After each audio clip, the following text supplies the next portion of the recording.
All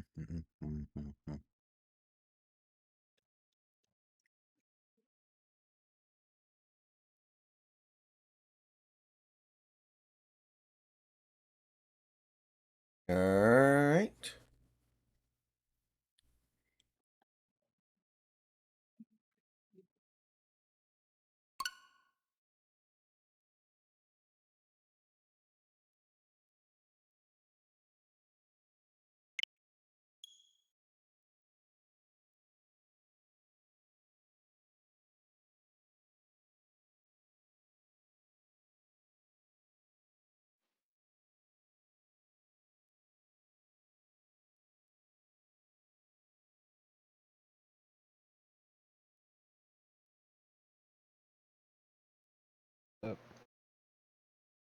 Hello.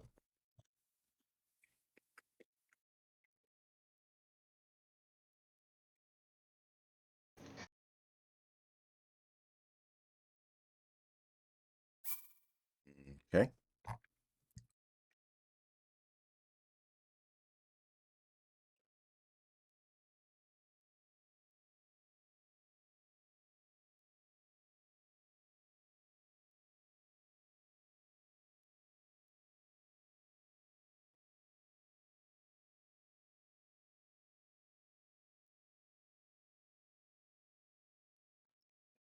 All right. So,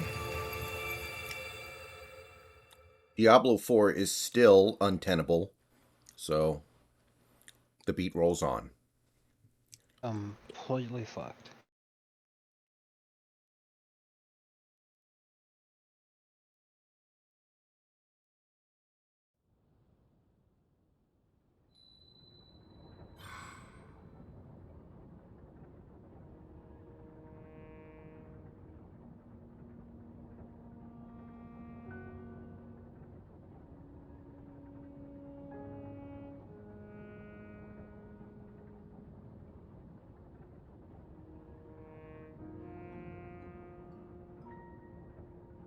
Gino for MVP, he kind of should be with everything we put around him. We're pretty close.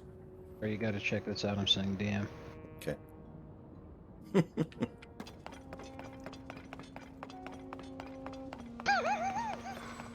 Can't wait for that 30 for 30. Holy shit.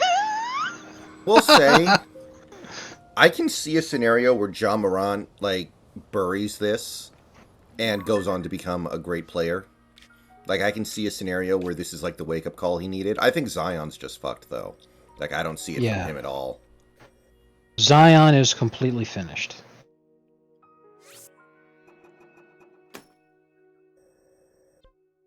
Like, obviously they didn't straight up name drop this guy. However, It dropped top. it's really difficult for me to disagree with the concept. You know that one guy who's batshit insane DMs to cam girl streams you occasionally show me as people Oh like yeah, bullying him Derek. on whatever. Yeah, That Derek. guy. Yes, yes.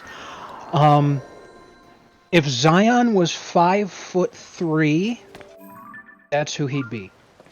He'd be working at a gas station and making those posts. Yeah. They call them Coomers. Oh, drop Yes. top. You're not familiar with the Zion stuff? It's pretty Count yourself lucky. no, it's Okay, hilarious, dude. the short version is this. He's spending all his money on flying out porn stars to New Orleans area hotels and paying them an allowance so that he can just bang them. Because in his mind, making it to the NBA and being a superstar and getting a max contract just means that unlike every other coomer at home who jerks off to his favorite porn stars, he can fly his favorite porn stars out to his area and bang them on the regular. But what's funny is all this news is coming out because it's not enough that he did that for them. He also told them that they were going to get married. So when his actual girlfriend and he did a big celebration, a gender reveal party, and revealing that his girlfriend is pregnant, and having this big production that they were doing with his family and her family, and Yeah, he probably and spent five figures on this gender reveal video. yeah, it was pretty significant. So that comes out, and that's trending on Twitter yesterday, and because it was trending on Twitter, that's when all of his hoes saw what was going on. So they had spent months thinking that they were his one and only, and then finding out that he got his actual girlfriend pregnant, and this whole time they were just the side chick. So now all the dirty laundry's coming out. It was bad enough yesterday when it was just this one broad. Now there's another one coming out. Now there's another one coming out. I think there's a fifth one coming out. Like, holy shit. Turning into Tiger Woods. Oh, Tiger Woods had a lot more class than this boy, let me tell you. Like, god damn, son.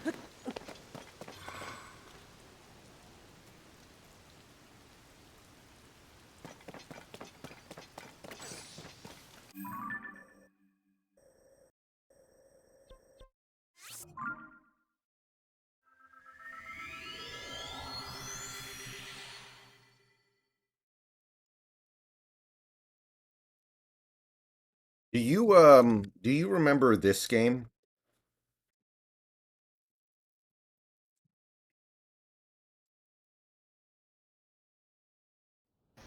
That was LeBron's return to Cleveland.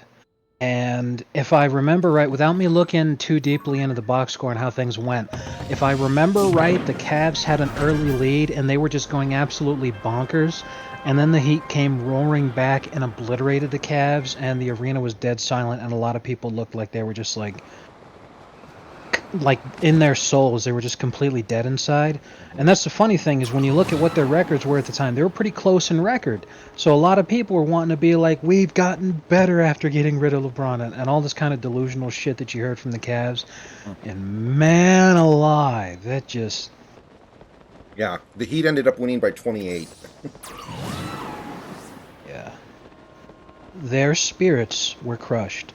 LeBron dropping a handy 38. Carlos Arroyo. Those were the days. Remember that game was actually really hyped too. Like people thought like, oh, LeBron's not going to be able to handle the hostile Cleveland crowd. Yeah, that was a meme and a half right there. So this is funny because I was watching this thing that was talking about how much Bill Laimbeer and Larry Bird hate each other. And what's crazy is that Larry Bird actually gives Bill Laimbeer props because he's all like, yeah, he's a hell of a coach over there. He's basically the Phil Jackson of the WNBA.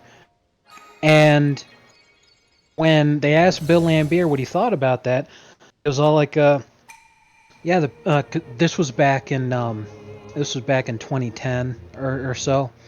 Asked him, he was like, yeah, how the Pacers doing? Oh, they're not doing too good. Let me tell you, man, if I was in charge of that team, I think I'd quit.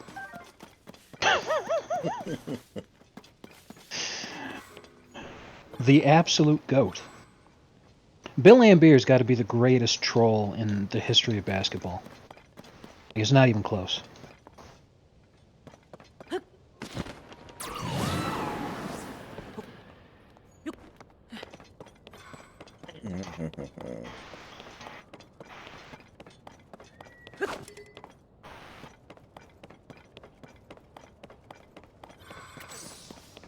We're gonna get schlonged.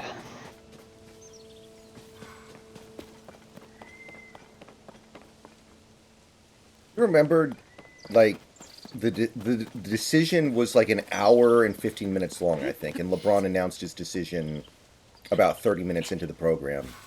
Do you remember, like, during the broadcast, after he had made the announcement of he was going to play in Miami, they were showing clips of, like, footage from Cleveland of people burning his jersey?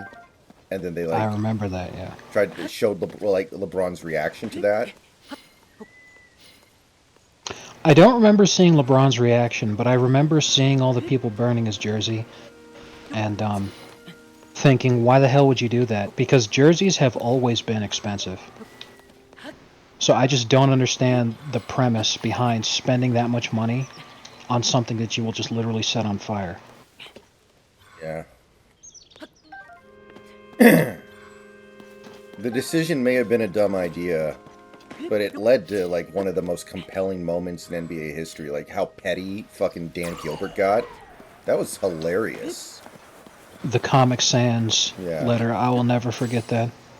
Lowering all the LeBron fatheads to 1741.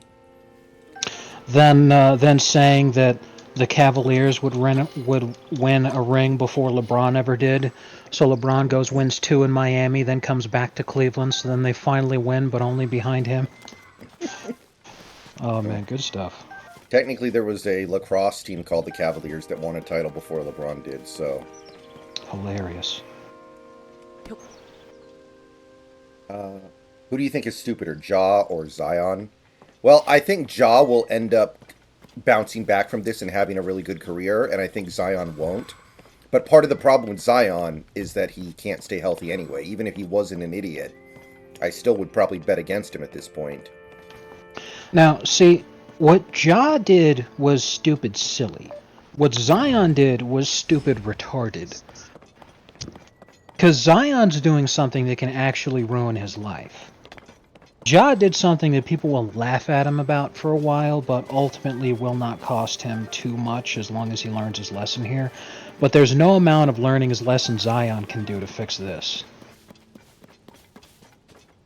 Especially if one of those hoes is actually pregnant.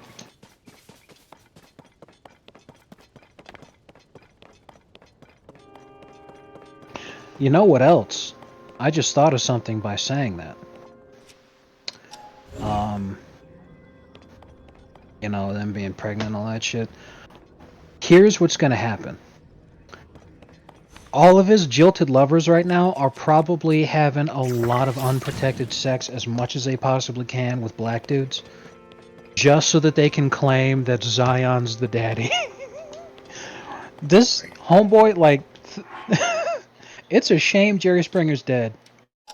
Zion's legit gonna have like 18,000 fucking paternity suits in a second.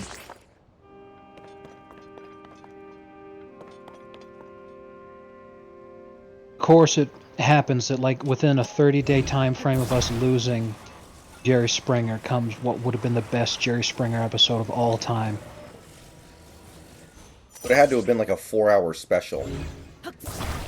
Because it would have been like 800 different women that they have to go through. Basically.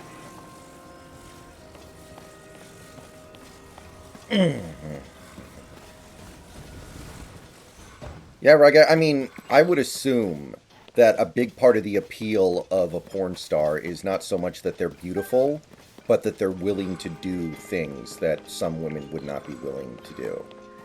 Like, Riley Reid is not that attractive, I don't think. Like, I don't really get it, and she's like the most popular porn star right now.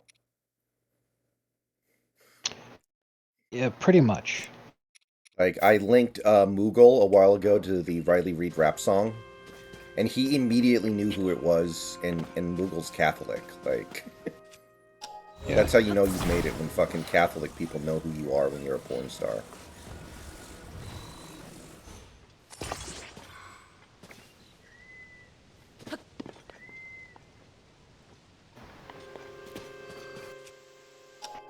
Larry Bird scores almost all my points. The rest of my points come from Pistol Pete.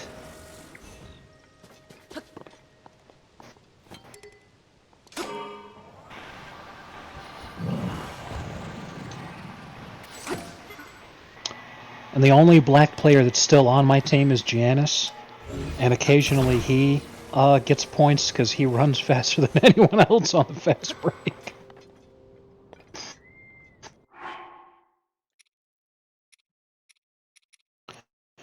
But Bird is unstoppable in the post, man. Like, it's crazy.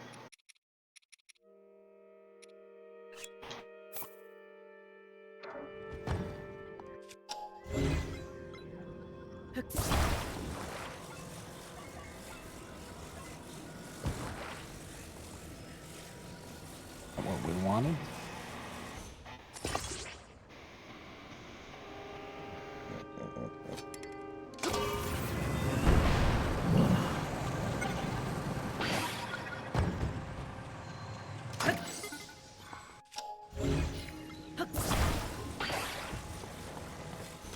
Now, like Boogie Nights had Julianne Moore and Heather Graham working as porn stars, and those are certainly more attractive than any real porn star I've ever seen. So there you go. Well, I've said this before. I've said this before when I talk about celebrities, which is that there's a lot of real, average, everyday women who just look better because they have that beauty, but it's not amplified through Photoshop, airbrushing, different beauty techniques, and all sorts of kind of shit. Whether something's fake or just like a different perspective or whatever. But all the different kinds of beauticians and stylists that Hollywood celebrities have access to, and then the same true with porn stars. Regular, everyday, average women. You will see plenty who look way better than them, um, just going about their daily lives. Because if they had that opportunity to be amplified the same way that they all are, you know, it'd be on that crazy, insane level. I think a big part of it is just that so many people are themselves followers and are prone to herd mentality and follow the crowd thinking that they get told, hey, this woman right here is the absolute peak of attractiveness. And they just fall for that meme because they don't know any better and they can't think for themselves. It's the only thing that I can think of because for a number of years, people kept telling me that Jennifer Lawrence was one of the most attractive women on the planet. And I'm like, I'm not going to sit here and say that she's ugly. I'm not going to sit here and say that she's unattractive. I think she's attractive, yes. However, otherworldly levels of beauty to the point where people had like the absolute fucking ape shit riot that they went on when the Fappening came out, and most of J Law's, most of the leaks were Jennifer Lawrence. Mhm.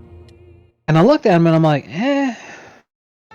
that shit really ain't nothing special. And I'm not sitting here trying to proclaim myself as some kind of Casanova, but I'm all like, if you take the time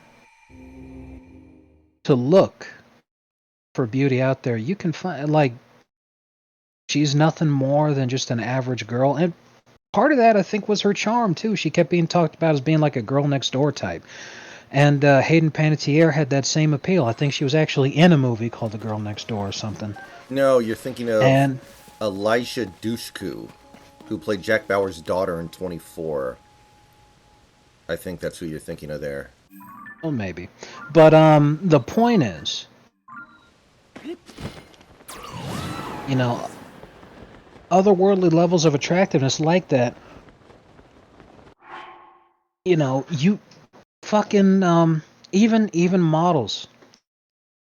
Even models are a great example because what models have that make them beauty models is they have the foundation that is able to be turned into what you actually see. It's not because they're automatically just like the greatest, most beautiful woman on the planet. It's because, hey, what she has is something that I can work with. You know, she's excellent clay from which the beautician can now form a great uh, work of art, as opposed to something else that's just not going to do the same and work as well for him. But it doesn't mean that every supermodel on the planet is, by definition, the most attractive woman you will ever see in your life. Especially not. Um, the same is true for guys. Guys think about, really successful bodybuilders, guys like Arnold Schwarzenegger. And the kind of definition and tone and everything that you see in their body is something that's only there for like maybe a 2-hour time frame throughout the whole year. Because they work that whole year to build up to that one moment when they're actually at the show. And when that's going on, they're severely dehydrated to make their vascularity stand out more. And they haven't eaten anything that had a carbohydrate in it for at least a week to make sure that there was no amount of fat or bloating on their body. It's absolutely bonkers. And because of that, building up to my whole point here, Zion's a retard because he could have spent way less money just going to an everyday average New Orleans nightclub. Probably could have found a broad who was just as busted looking in the face as half of these porn stars are, and then slather on all the makeup he wanted, and voila, there you go. Would have cost him way less money. He wouldn't have needed to fucking pay him an allowance. Like, what the fuck, man?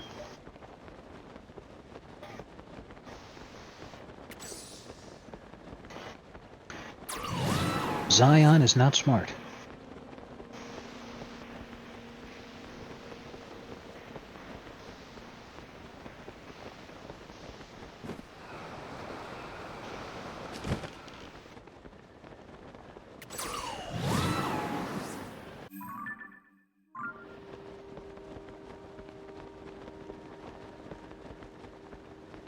Yeah, Derek Jeter was a playboy, and he did get herpes for it, but like he was, that's not comparable to Zion at all. That there's no correlation between what Derek Jeter did when he was playing.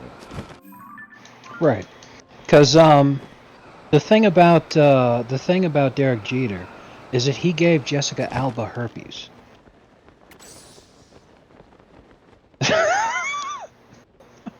Nobody can ever take that away from him. No, but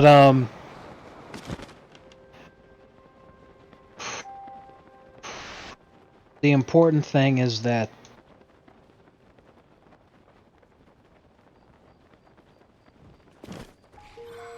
don't know what the hell he was thinking, you know.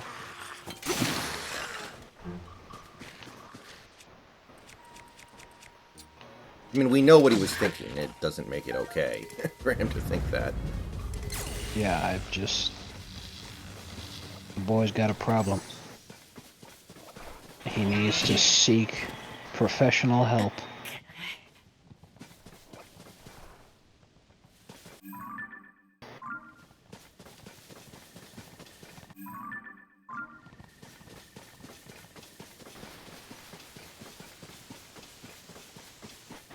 Steve Nash is a walking bucket. Good lord.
All right, let's see here. We need two more of those temples. If I find two more of them, I might consider myself ready to go.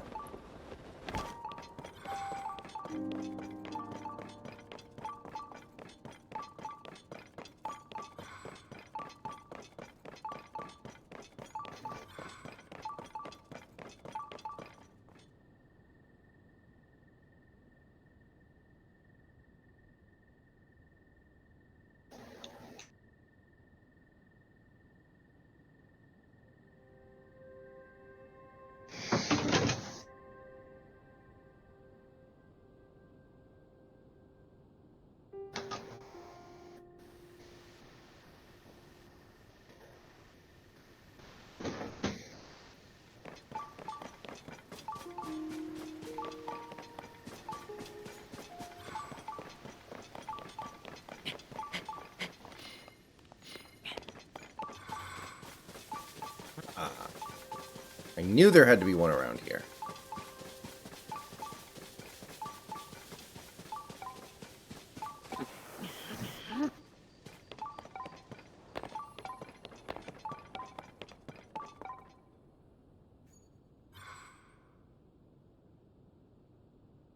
So, 11 years ago, almost exactly 11 years ago now, Bill Simmons posted this list of the 10 best television characters of all time. Let me know what you think of it. I'm sending it to you. All right. So this was before Breaking Bad ended, so just to be All clear. right. I'm not sure I think that Sam Malone deserves to be so high. I know he's Boston sports fan and all that shit, so Cheers is gonna rate highly for him. But seriously, wow. Um, he obviously loved The Wire. But if he has Tony Soprano at number 1, I'm surprised it's the only character from The Sopranos that's in the top 10.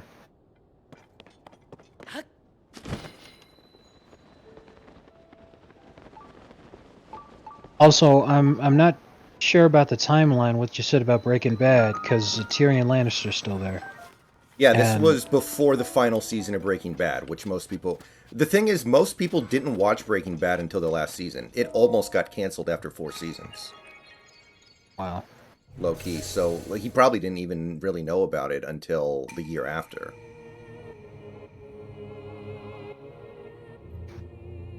Yeah, who else in The Sopranos would be considered like an all-time great TV character? Would like Paulie and Chris, Paulie and Chris? easy. Yeah, okay. Not even close, especially Paulie. Paulie would definitely rate up there because the absolute lad in terms of the entertainment value. My God. But there were lots of extremely good characters in The Sopranos, and Chris especially has an extraordinary character arc because, and this is one of the important things to remember, is that he's the only character in the family who expresses a desire and a want to leave the life, but actually would have had the capability to do so. And he actually has a number of different chances to do so, and he doesn't in each of those chances, and it ends up costing him dearly. But Not, yeah, not to say she's a less. great character at all, but I will say this: I have a huge thing for Meadow Soprano.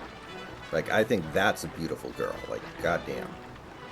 And that's another thing right there is that beauty. There is such a thing as objective beauty to the point where you can sit there and say, you'd have to be on some shit if you're gonna say that someone's not attractive. However, there's a point in the rating of beauty where it becomes a subjective thing because every guy values things differently. Everybody's got a type. So everybody can sit there and say that person's attractive, but when you talk about the absolute tippy top right there, that's subjective because everybody's got a type and everybody has things they rate differently.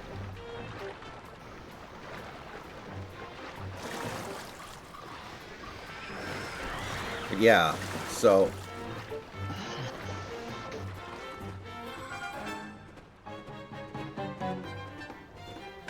he actually also made a really long list of his runner-ups, but it's basically just a list of every TV character he ever liked.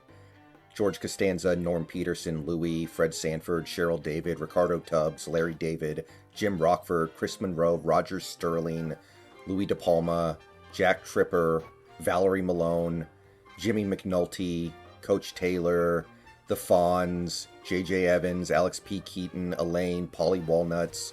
He basically just lists everybody he likes. Yeah, I'm really not fond of how many characters from the same shows he ends up including. Paulie Walnuts is the Paulie from The Sopranos that I was talking about. But that's the thing is that he's putting so many of these fucking guys who, it's just like he's listing every character from the shows that he likes. And it's all like, that's not a list of the best characters of all time. It's just you listing the characters of your favorite shows of all time. Right.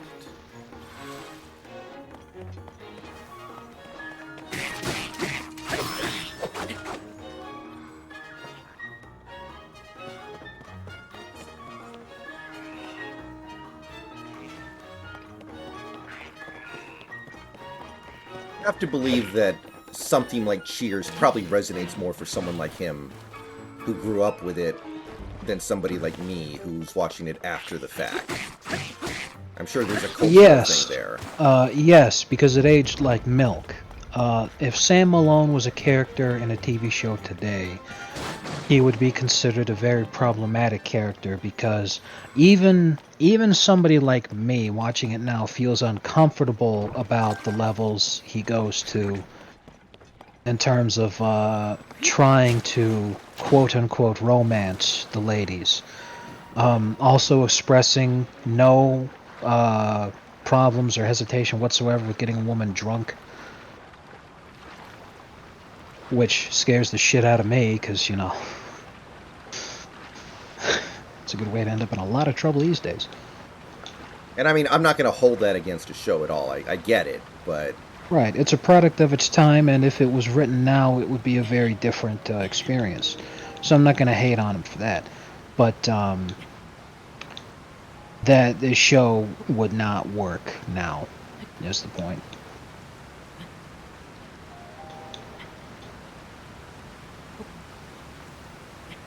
overall, I think his top 10 is actually pretty solid.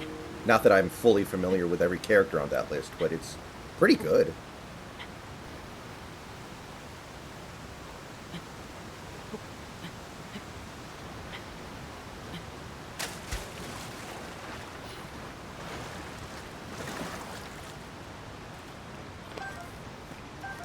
Actually, didn't know who John Kelly was. I had to look him up. That was NYPD Blue, which I never watched.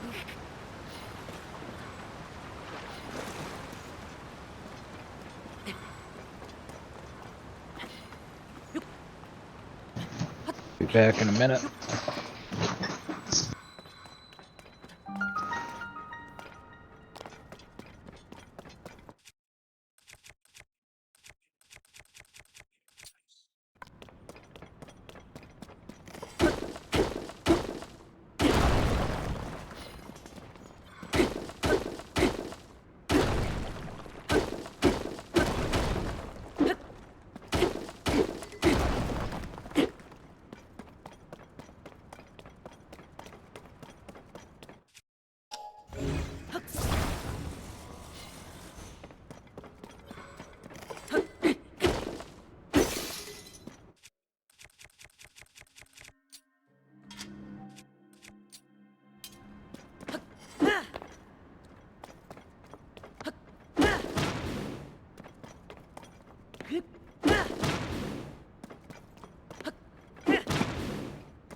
Ugh.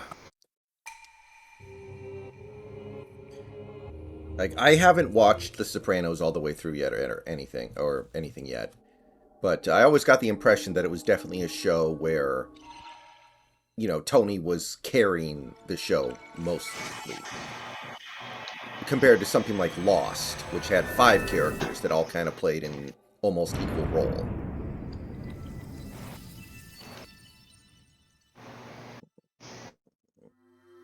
If that makes sense.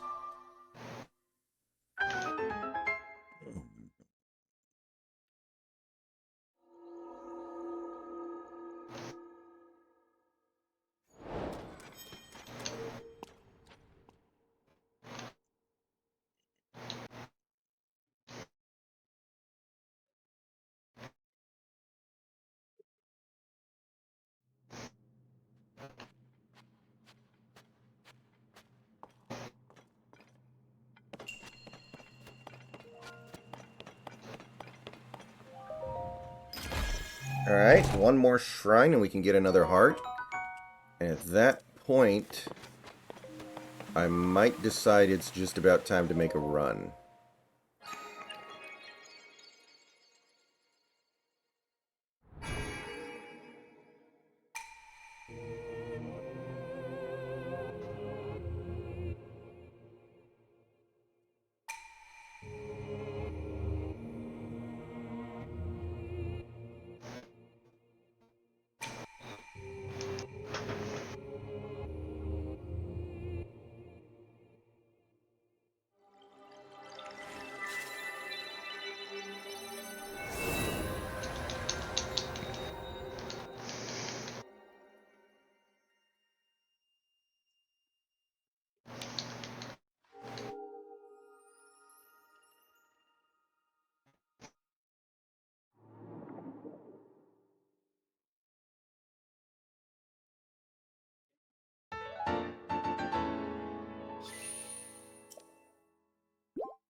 Alright.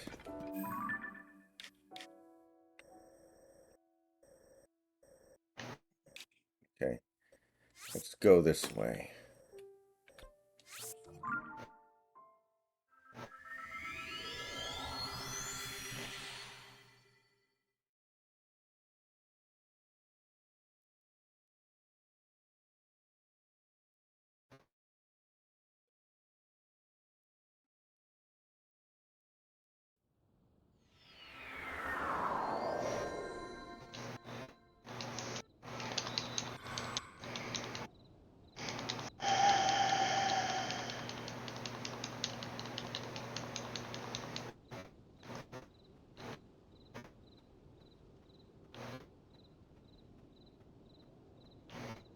Let's see here. Wait a minute. It's saying there's one close by. Okay. This would make my job pretty easy if they could just show up right here. Wait. Is it up?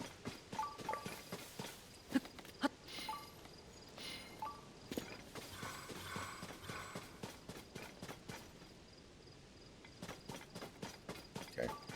I gotta climb this thing, I guess.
Here, come here, come here. God damn it.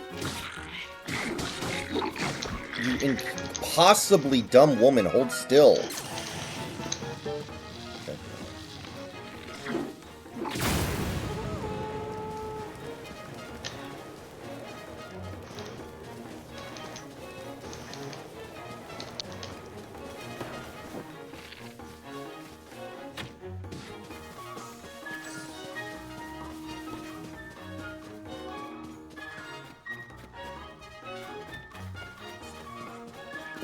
But yeah, so earlier you mentioned the Razor Fist tweet about Star Wars, right? Snacks, you there? Test. Yeah. Okay. Yeah. Yeah, you mentioned the hear me? Razor Fist. Yeah, I can Can you hear hear you. me? I can hear you. Test, test, test.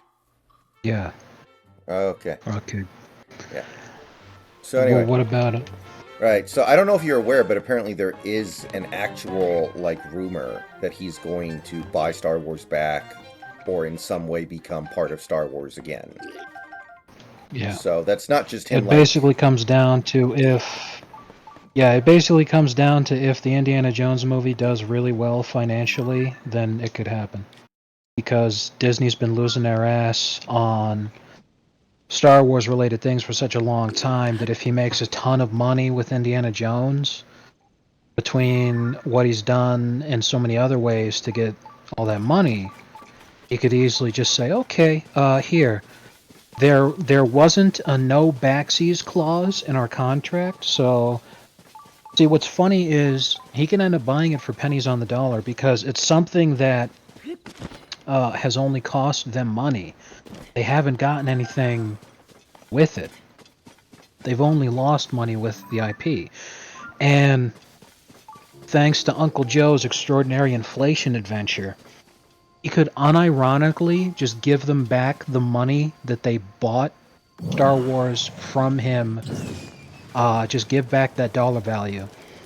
And he would actually be saving money. He'd be selling it for a profit because the money he received for it years ago was worth more than the money he'd be giving them now. Right, right. Plus the 100%. share and profit he's had and all the time since, along with how much money he made from Indiana Jones. Now, that being the case, the Indiana Jones movie is not going to make a lot of money. It's probably going to flop really, really hard. Yeah. But it would be very amusing if it ended up working out that way. Mm-hmm.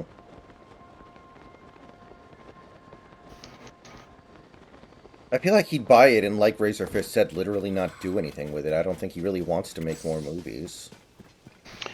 Right. The only movies he wants to make are movies that he wants to make, like this new Indiana Jones movie, but it's going to go real bad, and he's going to feel real bad about how it went, really, really bad.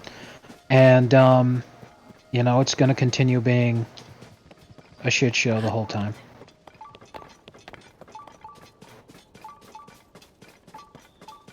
Anyway, more than likely all he'd do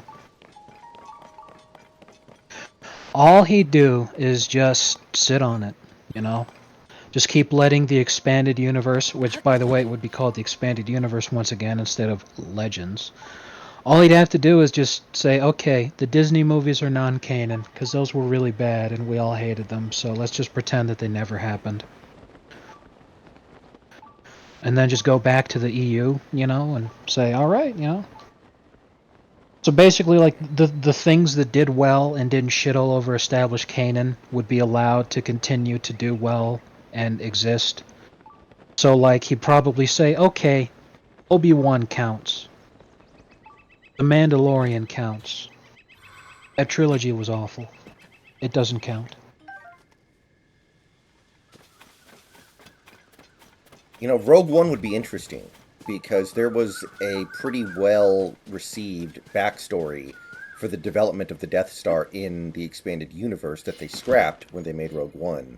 I wonder if you would want to bring that back.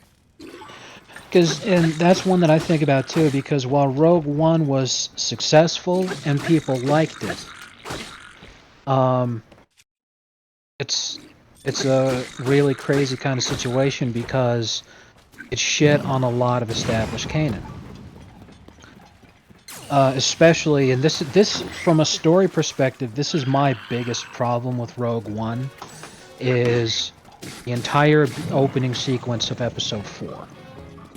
The entire opening sequence of Episode 4 is Princess Leia's ship claims to be on a diplomatic mission, and that it's illegal for them to have been stopped the way that they were, and especially for them to have killed all those guards on board when they boarded the ship, and all that kind of shit. Now, we know that they secretly had the Death Star plans on board the ship. And the Empire knew that, which is why they brought him over. However, it makes Leia look like the biggest fucking moron in history. Because the end of Rogue One is the immediate beginning of Episode 4. Well, either Because she's stupid or she thinks Darth Vader is stupid. she would have to think that Darth Vader was the biggest moron who ever lived. Because at the end of Rogue One, Vader is chasing the ship that just escaped, which is Princess Leia's ship that has Death Star plans on board. They literally are leaving an active war zone where a military engagement against the Empire had just been fought. And they claim to be on a peaceful diplomatic mission, and Leia threatened Vader by saying, as soon as the Imperial Senate hears of this, you're gonna be in a load of shit. On what planet does that fucking work? Like, that's the stupidest fucking thing ever. So it's all like, great, you know, because of this ridiculous horse shit that you needed to put in there for some stupid ass reason, Princess Leia looks like one of the dumbest characters ever.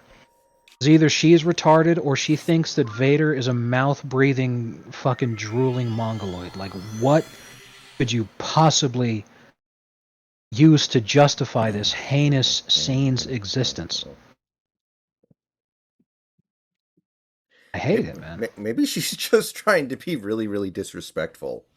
Like, I think you're stupid enough to fall for this. And, like, that's the thing, is she could retroactively, you know, like, obviously you can't reshoot the shit, and you continuing to do AI-generated Carrie Fisher would just be disturbing. But, oh, good God, dude. Like, that is so tragic. Anyway, you know what's really funny? The stupid My Career experience in NBA 2K23, like I've already talked about how dumb I think it is. If you want something that resembles an actual My Career experience, you have to play the WNBA My Career. Because they didn't put that whole story thing in there the same way that they did. Can you play as a man in the WNBA, my career, if you get what I'm implying? No. See, what's even funnier is that I wanted to do a power forward because, like, I like doing power forwards. And the max height you can have for a power forward in the WNBA My Career character creation is 6'6". So basically, Kobe Bryant height. Yeah.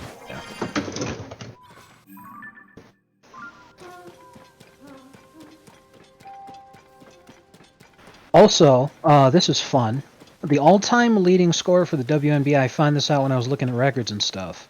The all-time leading scorer for the WNBA is named Diana Taurasi, or Taurasi, something like that. She's still playing, but she's been in the league since 2004, so she's been gone as long as LeBron has. You know, good for her. And she's the all-time leading scorer for career points in the history of the WNBA. I don't think you're gonna like believe when I tell you how many points she actually has. 6 grillion. 9,693. Oh, so when somebody gets to 10,000, it's going to be like when LeBron got to 40,000. They're going to stop the game for 45 minutes. Presumably, yes. But, like, unironically, like, Yes. four figures, she's been playing for 20 years. She's been playing for 20 years. And she probably could get to 10,000 because there's no reason to believe that she won't keep playing because she's still feeling really good and she'll, blah, blah, blah. She's the first player to surpass 9,000 points. Oh, if she And plays out the rest of this season, she'll actually almost definitely get there. yeah, this is funny. Her nickname actually was given to her by Kobe Bryant. Oh, Now, yeah? she's not the only person to be called this, but she's the only person to be called this unironically. She's the White Mamba. Ah, okay.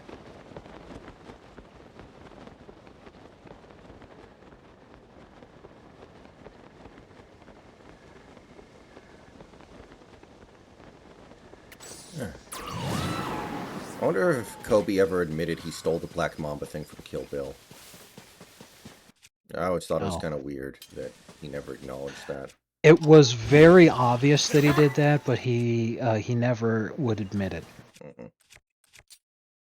And I understand why, because it's one of the shittiest fucking, like, my god. But good grief, man.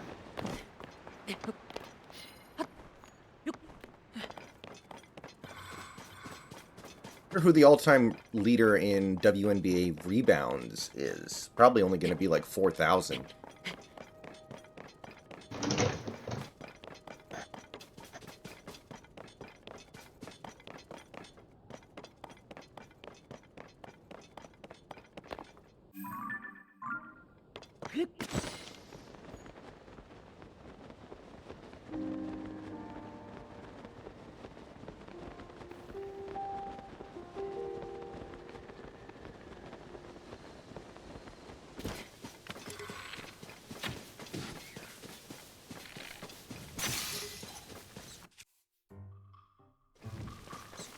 I think Sue Bird is probably the all-time leader for assists by a WNBA player, if I had to guess.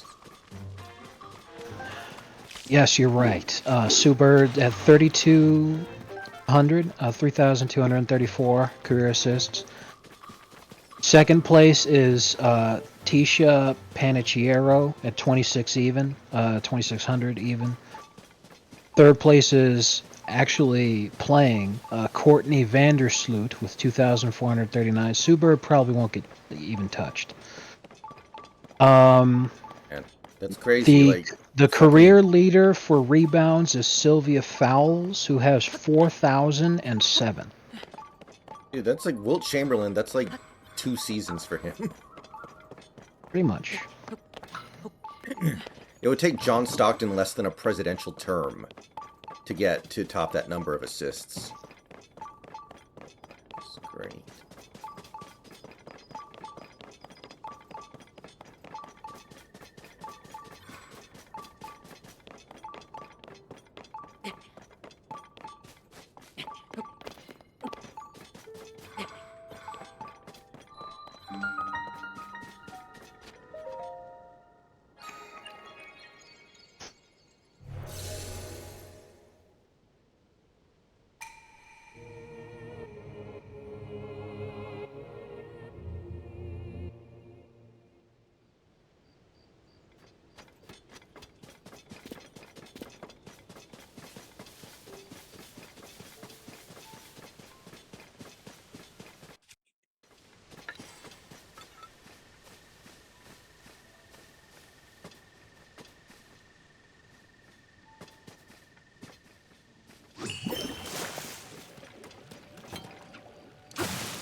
All right, what do we got here?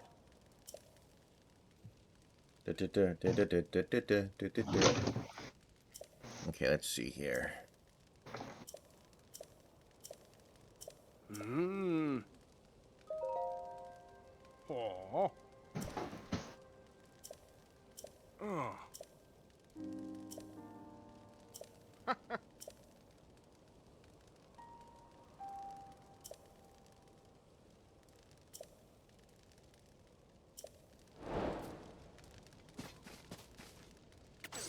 Well, that's annoying. I thought this was going to be an easy one.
Okay, let's go towards the yellow thing.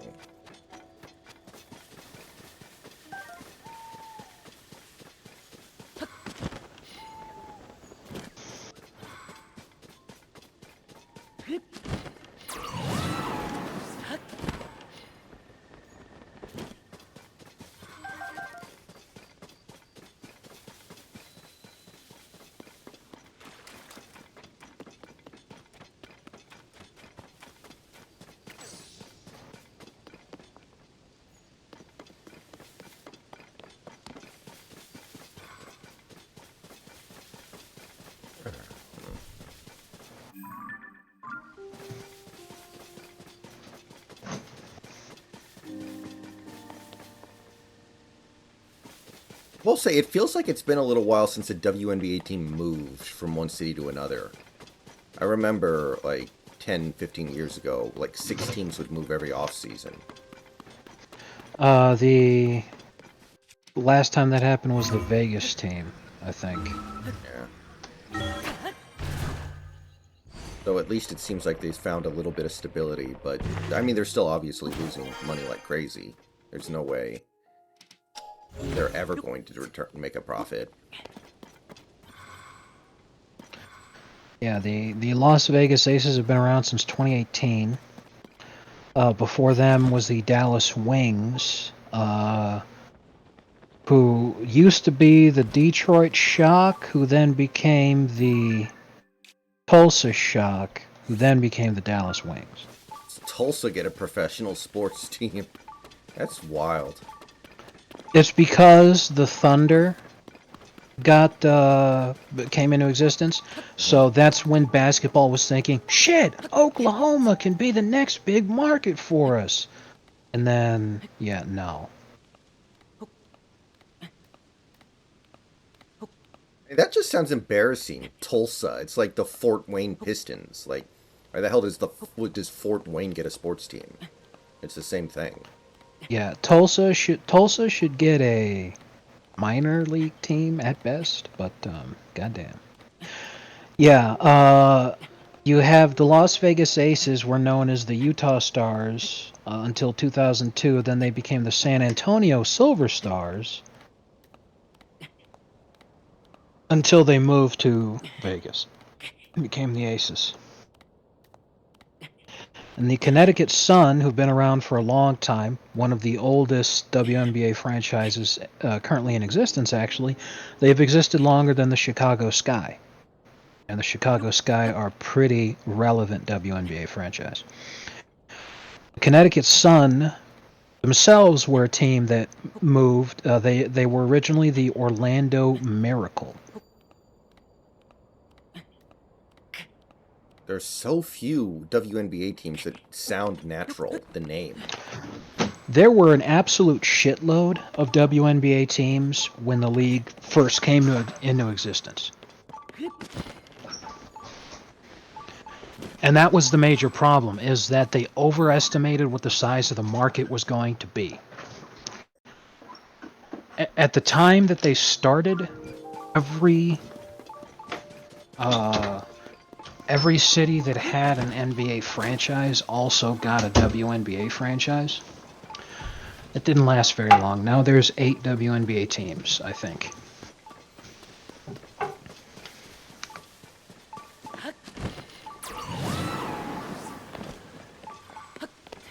Teams, man. I still remember the Family Guy joke. Do you think their skill in this area is worth being so unattractive? Or whatever the joke was. It was something like that.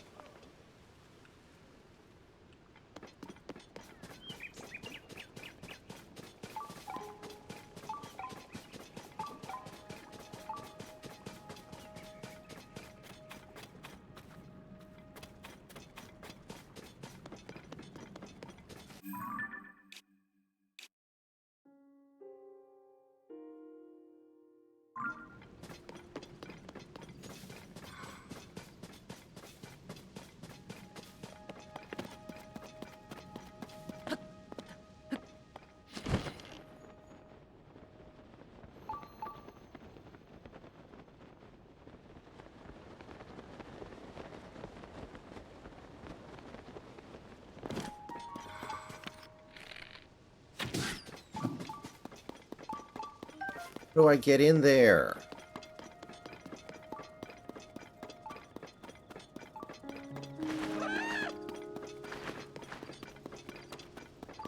I watched the end of a Seattle Storm playoff game like 2 years ago, and I think we were playing Vegas. Anyway, the Storm and the, I guess they're called the Aces or whatever, got off like, I think it was like 4 game-winning shots in the last 8 seconds because nobody was playing any defense. And it was just kind of depressing. Hilarious.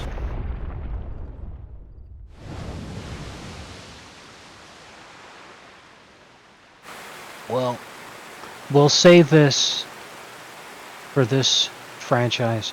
The Washington Mystics, DC earned their WNBA team because they've been around since 1998, which was when the league started. And their average attendance throughout that entire time frame, so almost 20 seasons, is 11,000, which is the record for the WNBA. It's the highest. I wonder why they resonate so well with that area compared to every other WNBA team. I have no idea. That's interesting. For comparison, the lowest is the Atlanta Dream, who've been around since 2008. So for the last 15 years, their average attendance has been 6,400. Probably still better than the Atlanta Hawks.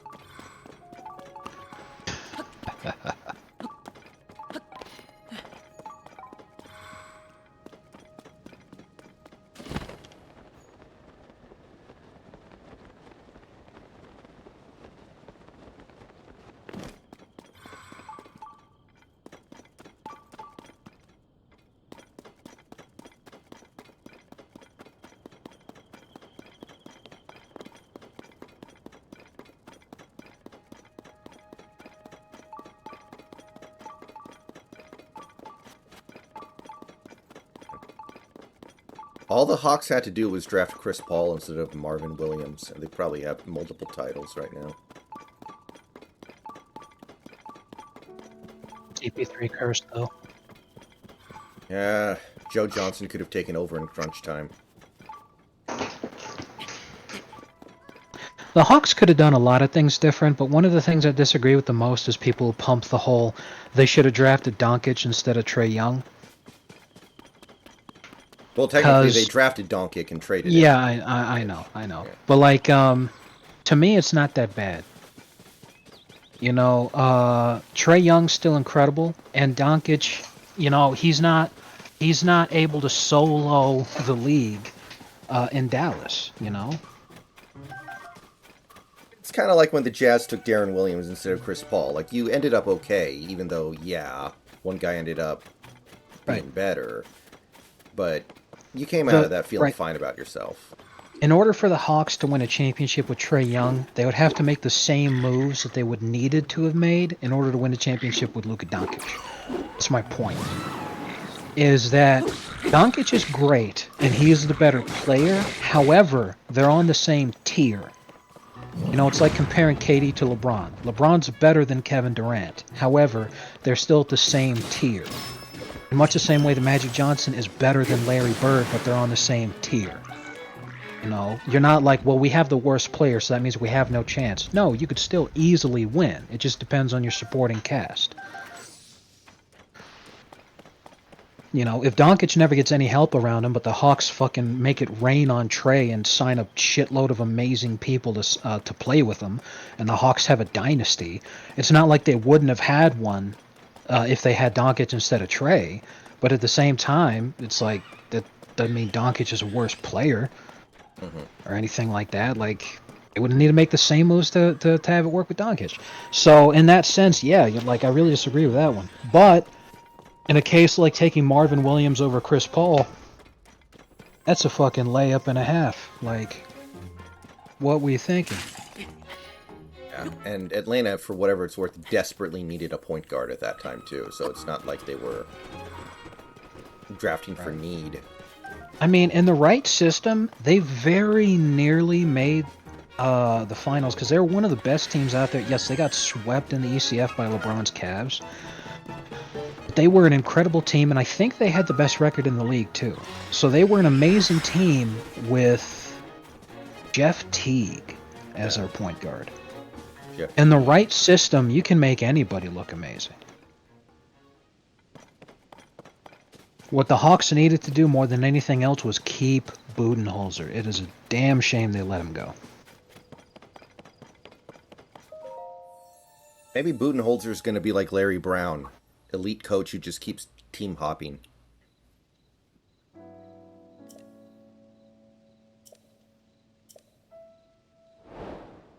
I just want him to be happy.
No?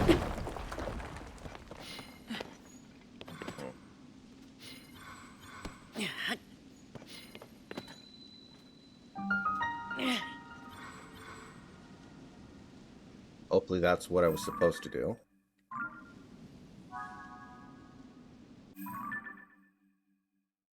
Yes. Okay. Very nice.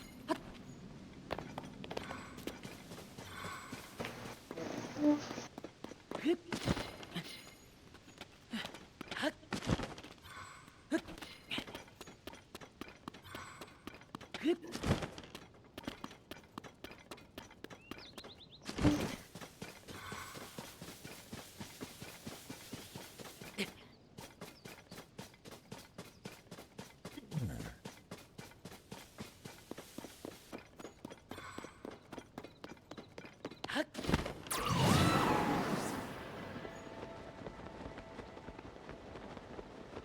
see, yeah.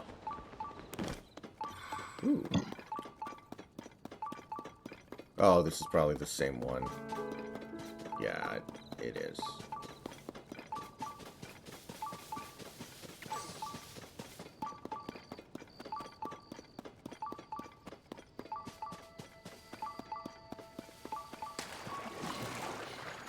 I'm still in a dream, Snake Eater.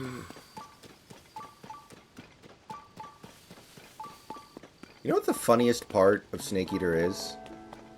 When Colonel Volgin actually says, and I quote, "Before I'll tell you my evil plan before I kill you." Like at the end when they're, he's dumping exposition. He's like, okay, fine. Before I kill you, I will tell you my master plan. He actually says it. Like, if everything else in that game didn't, like, scream that he was basically riffing James Bond, that definitely did. That was great.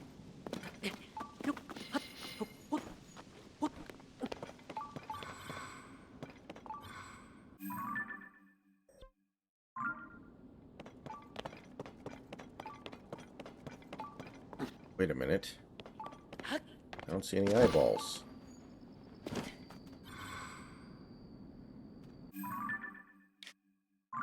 I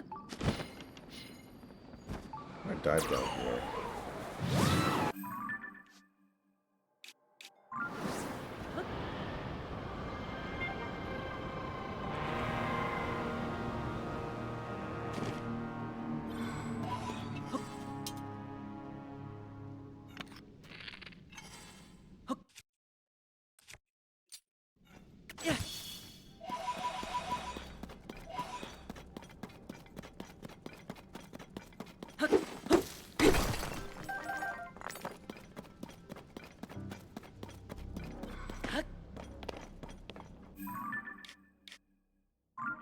Okay. Okay. Is there anything to do around here? I don't think so.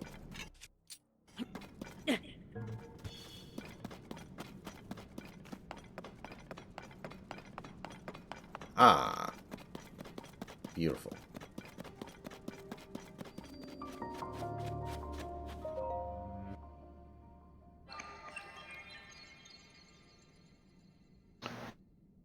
Wow, that's an amazing joke.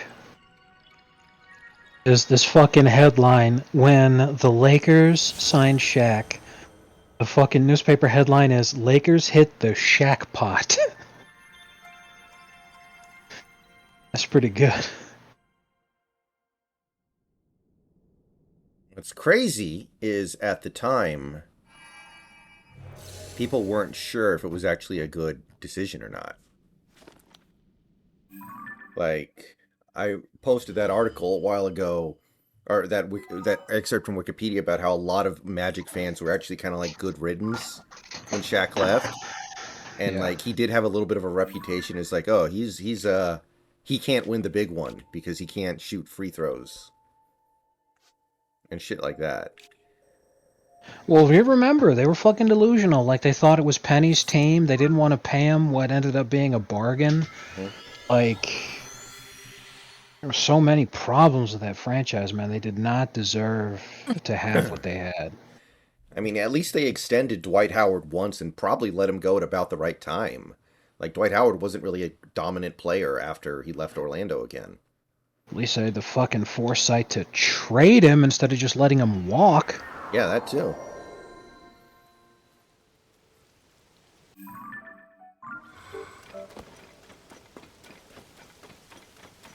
Like, man, you get maybe the most dominant player in the history of the league and you fuck it up. How do you do that?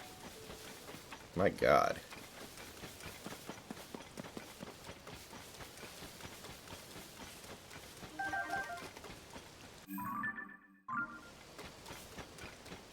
Like, yes, last night I got recommended this Facebook post. Apparently some guy who was on the Portland Trailblazers front office in the 80s was talking about the Michael Jordan draft, and he was saying that, oh, if we didn't take Sam Bowie, we still weren't going to take Jordan. We were never interested in Jordan. Like, he said, like, if we didn't take Bowie, it would have probably been... He didn't say exactly who it would have been, but he said Jordan was not our second choice either. It would have probably been, like, Barkley or something. But, I mean, first of all, that's kind of interesting, obviously. But some of the comments were just so cucked. They tend to be. Just so much cope. It was like, oh, come on, guys. Back then, you always took the big man over the guard. Everyone knew that. The Bulls were pissed they had to draft Jordan. They wanted Bowie instead. And it's like, no, definitely not. I mean, the big man thing is defensible, but don't think for a second that the Bulls were pissed off that they had to take Michael Jordan. Yeah. You know, and then next thing you're going to sit there and say is, man, Cavaliers were so pissed they were forced to draft an uncontested LeBron James. Oh, Jesus. Yeah. The uncontested LeBron. Did you see the look in their eyes like, whew, I have finally drafted a game changer. Yeah, it's like I remember, and I think this was 2009. Vipa on the NBAB posted something like, I would still take Odin over Durant if I had to do it over again. And it was like, dude, you gotta get off the copium, like, really badly. You need to put away the copium. Yeah. Greg Oden had played in like 60 games at that point and averaged 9 points a game. Right. Because if you're going to sit there and say, in the moment, I still would have picked Odin based off of what we knew at the time, okay, I can understand, agree with, and support that. But if you're going to say, if I had to do it all over again, I would still take him, what the fuck? Yeah. Like, that is a colossal gigacope. Like, Yeah.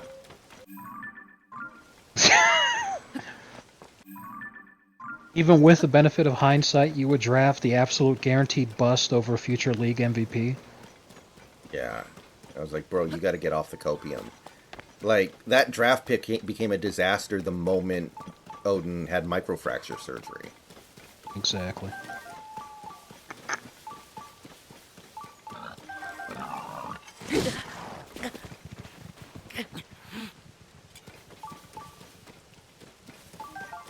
I still remember how fucking absolutely butt-devastated Blazers fans were during that era. Like, it was so easy to rile them up. Ah. Oh.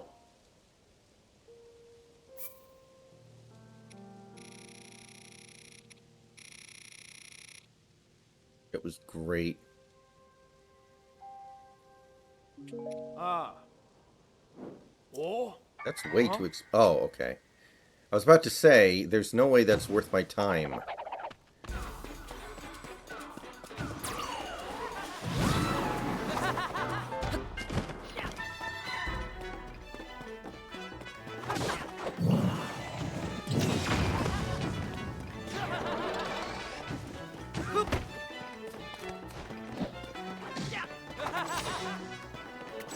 Like, I understand getting pissed off that your team screwed up and blew the era because they made the wrong pick.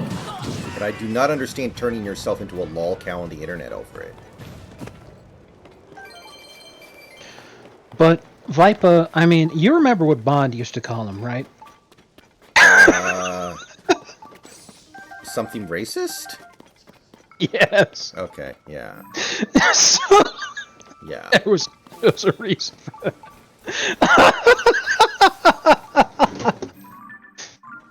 It wasn't just Vipa, though. It was every Blazers fan was so incredibly ass-hurt. Like, Gannon would bait them. And they'd take the bait every time.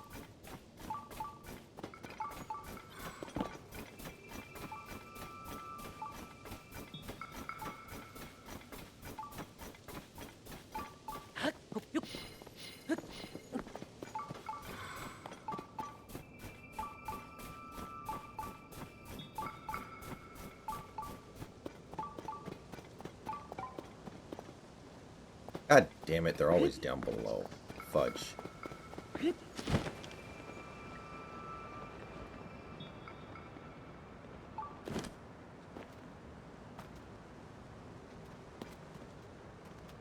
Anyway, so yeah, I DM'd you what Viper said, but or I mean what Bond said. So Yeah, people have yeah. some. People have some. Yeah. What were you gonna say? I called Viper that a few times. It was hilarious, Hmm. dude. Bond was one of the funniest people that we had. The day the Discord started to die was when they banned Bond. When they said Bond, that's completely unacceptable, and I'm all like, dude, why? Like, who the fuck cares? Well, they didn't ban Bond. He just left. And one time I remember he came back and just fucked with people for like 10 minutes and then left again. So I don't think he got banned. They they they essentially said either leave or we'll ban you. So he said, fine, fuck all of you guys, you're not funny anyway. So then he left. But then he came back because they hadn't banned him, and then they did ban him Oh, after okay. 10 minutes of yeah. That was the point. It's like they forced him out, and that was just so bad, man. So boring. Oh, I totally fucked that one up. Barnacles. I may actually lose this one because they're draining threes left and right. Like, they literally can't miss from three, and this is really bad. I can't seem to win.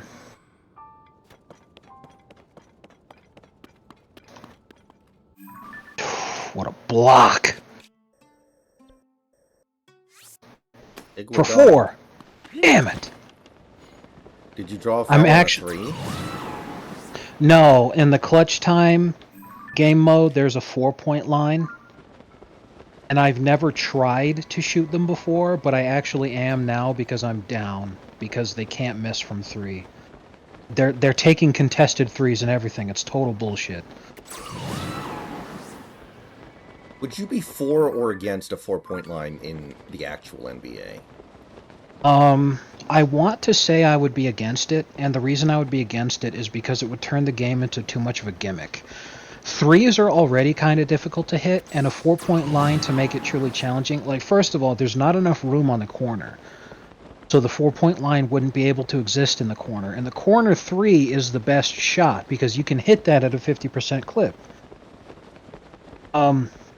Trae Young takes deep threes religiously, and it's amazing when he hits them late in games to take the lead, and it's like fucking awesome and shit, but that's a bad shot. And because it's worth more, it would be valuable to have people shoot the 4-point shot, hitting it at a 33% rate. Because your points per possession would be high enough to where it would justify that.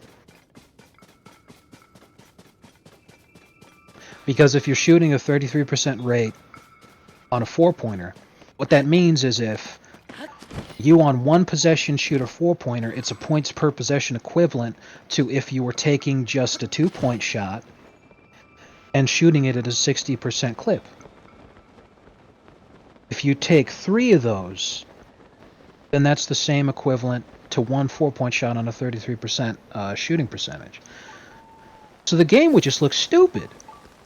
Spacing would be amazing, but at the same time, it's like, dude, that's just fucking retarded, man. Like, the game would stop being fun. It'd just look like too much of a gimmick. There wouldn't be anything resembling defense, anymore, and it would just be very, very sad to see. Guess what you could do is make it so the half-court line is the 4-point line. That way nobody takes one unless, like, either you're down by 4 and you literally have to have a 4, or it's like a buzzer beater. So that way it just becomes like a bonus. Like, hey, you made a half-court shot. Here's an extra point. You deserve an extra point because you made that really hard shot, rather than something that players are intentionally taking.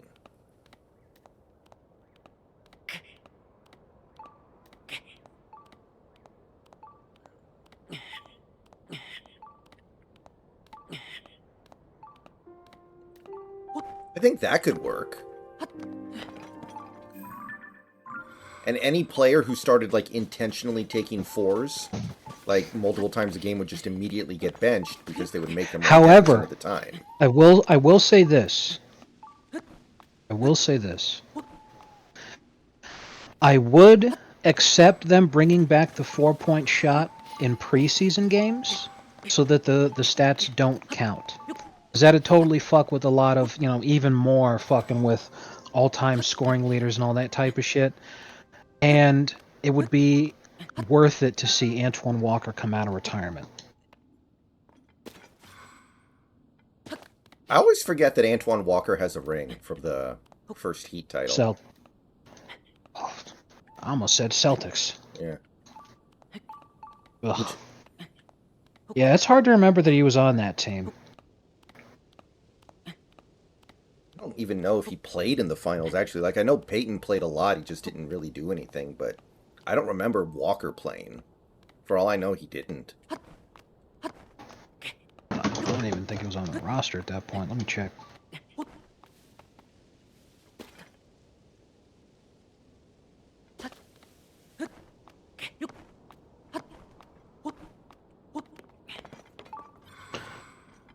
Okay, he played every game in 2006.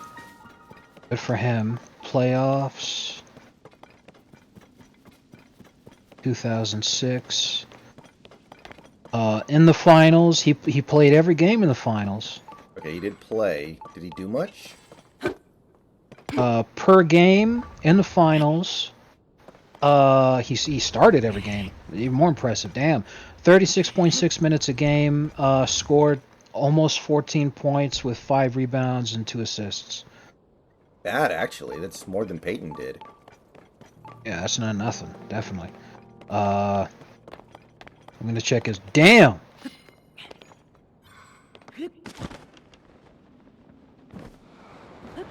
Homeboy fucking chucked like crazy. His shooting percentages are awful. Wow. In the finals, he shot 39% from the field, including 27% from 3. And as if that isn't bad enough, it was by far one of the worst free throw shooting performances he ever had in his career. 55% from the line.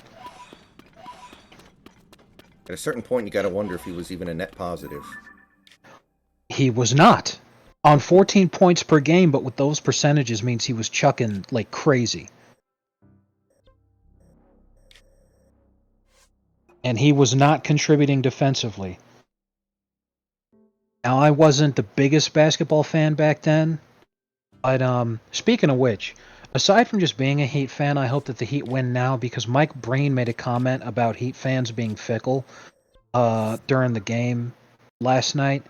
And when I heard that shit, I was all like, fuck you and your fucking stupid shitty ass Knicks, you salty motherfucker who's just mad that your team got waxed by us. I hope you have to watch Miami lift a championship now over the corpse of your fucking beloved Knicks. You sack of shit.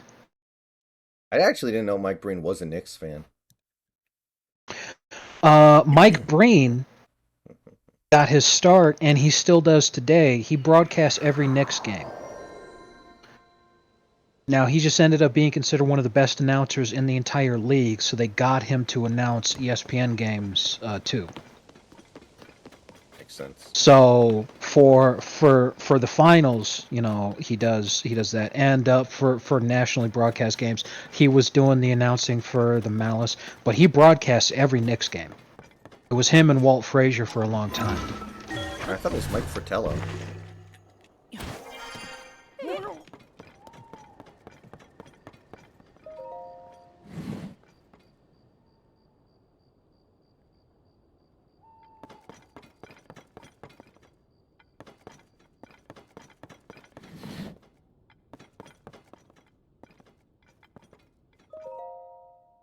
Oh, well, now I kind of feel like a jerk.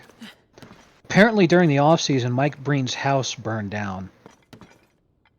There was a massive fire, which burned down the entire house. Thankfully, no one was hurt, but Breen and his family lost everything. Everything that was in that house, nothing was recovered. Wow.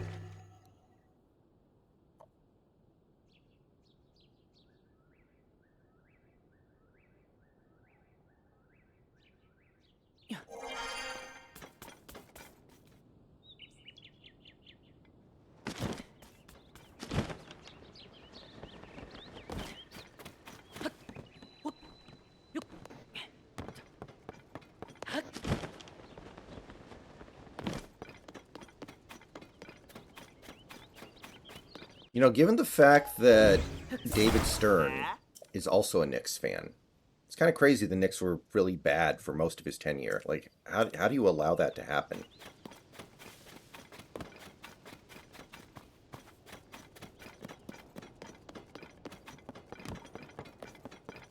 Impressive. So when Marv Albert got fired, Mike Breen was promoted. And so this is in 1997.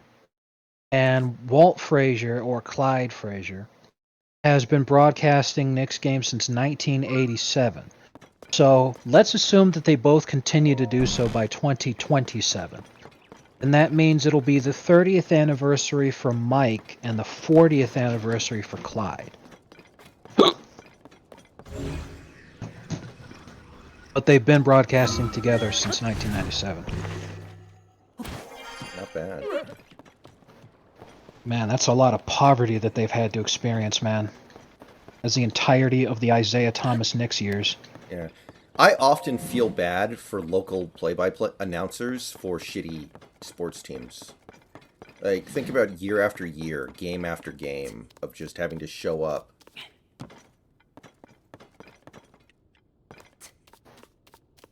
They just can't fucking miss, Jesus Christ. Like, What even is this team we're up against? A bunch of people I've never heard of in my life. Unbelievable. Like, I felt bad. You know that clown, the really shitty, admittedly, color announcer for the Cavaliers? Yes, I forget his name, but he's the guy who makes weird noises that no one's able to decipher. And then he says up in the queue, I think Austin Carr is his name. Yeah, that sounds about right, Austin Carr. I always felt bad for him, though. As bad as he was as his job, imagine just having to announce year after year after year of terrible Cavaliers team, especially right after LeBron left. Yeah, it's Austin Carr. Yeah, I mean, my God, he had to be a hype man for Anthony Bennett. How poverty is that, dude? Yeah, and J.J. Hickson. Yeah.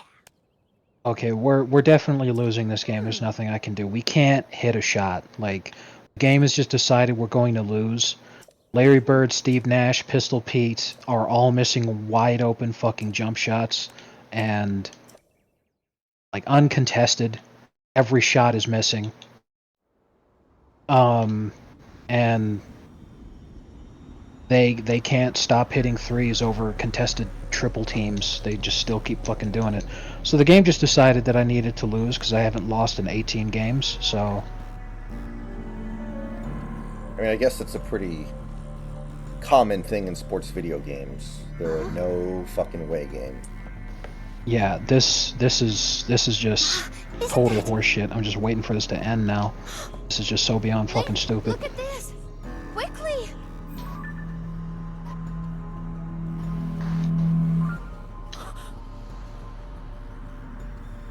Okay, Daniel, but enjoying Your Highness. Face of the Franchise is very sus. I played through it, part of it in 22, and was shocked at how atrocious the complete lack of effort there was. Like, after your college career, it basically just turns into franchise mode.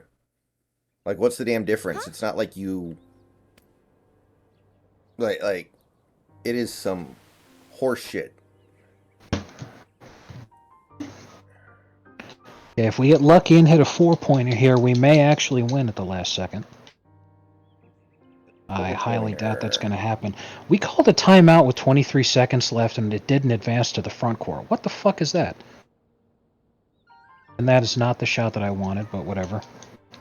Yeah, we just lose here. This is so fucking stupid. Woo!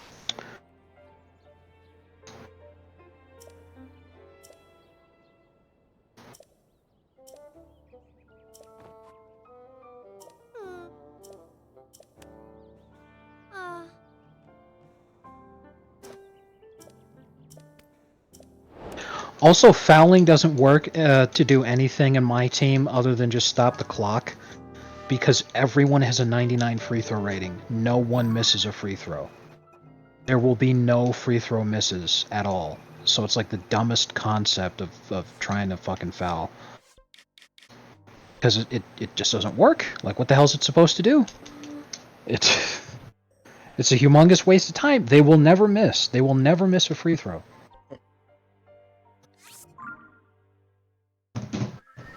By the way, you want to know what the roster is for this amazing team that just rained threes on me all day? But Trey Lyles, Anthony Simons, DeMarcus Cousins, Shai Gilgeous-Alexander, and Jeremy Grant. SGA is good at least, I guess. That's about it, though. Literally everyone on this team is rated 99 overall. DeMarcus Cousins has a 92 three-point rating, and he hit a fucking four-pointer on me earlier.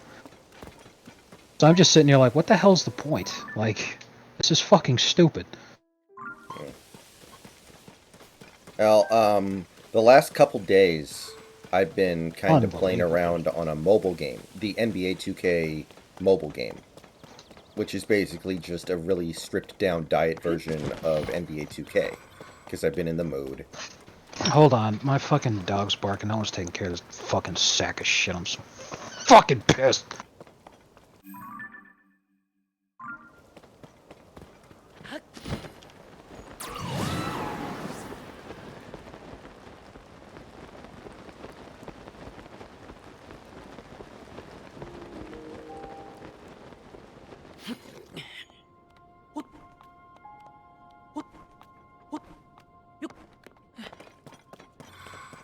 Wasn't Kevin Durant married to a WNBA player? Maybe he still is?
Okay, come on, there's got to be something good down here.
Ah, maybe I can use this one.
Okay.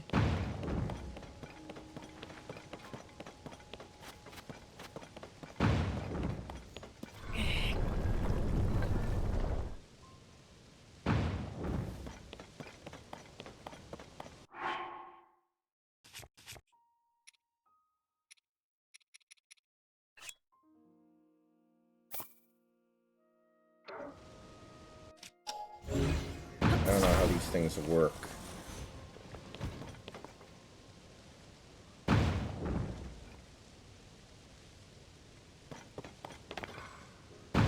Okay, that's not how it works.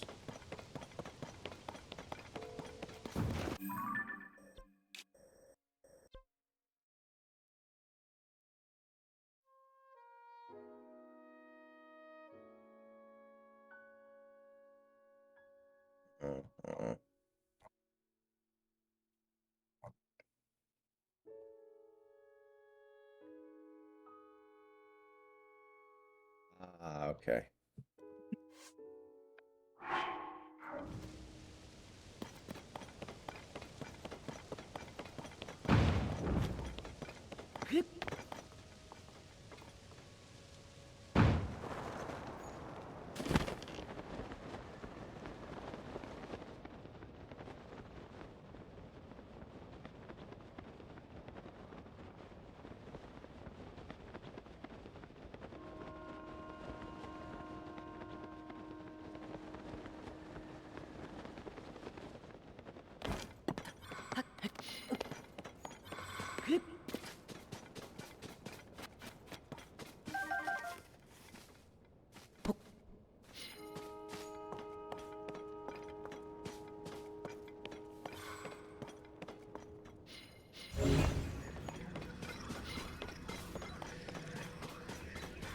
Oh, okay.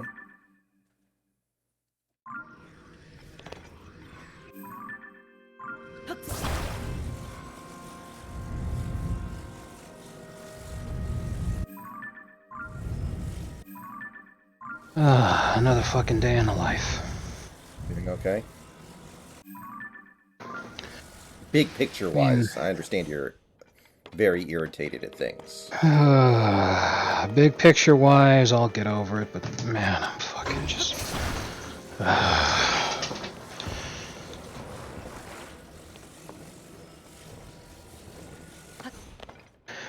Still can't believe my team.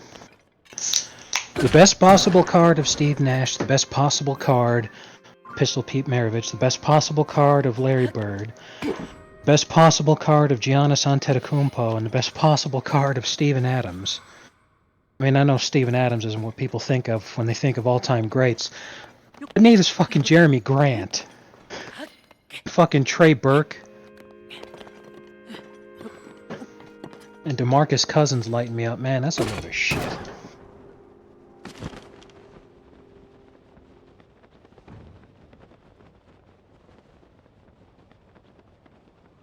Hey, it's my first My Team game against Yao. About that. You know what, that's what I should also do. Just to fuck with people. I should do an all-time greatest Chinese team.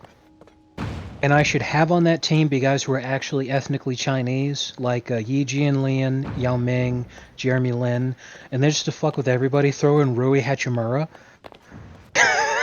to see if anyone understands what I'm doing.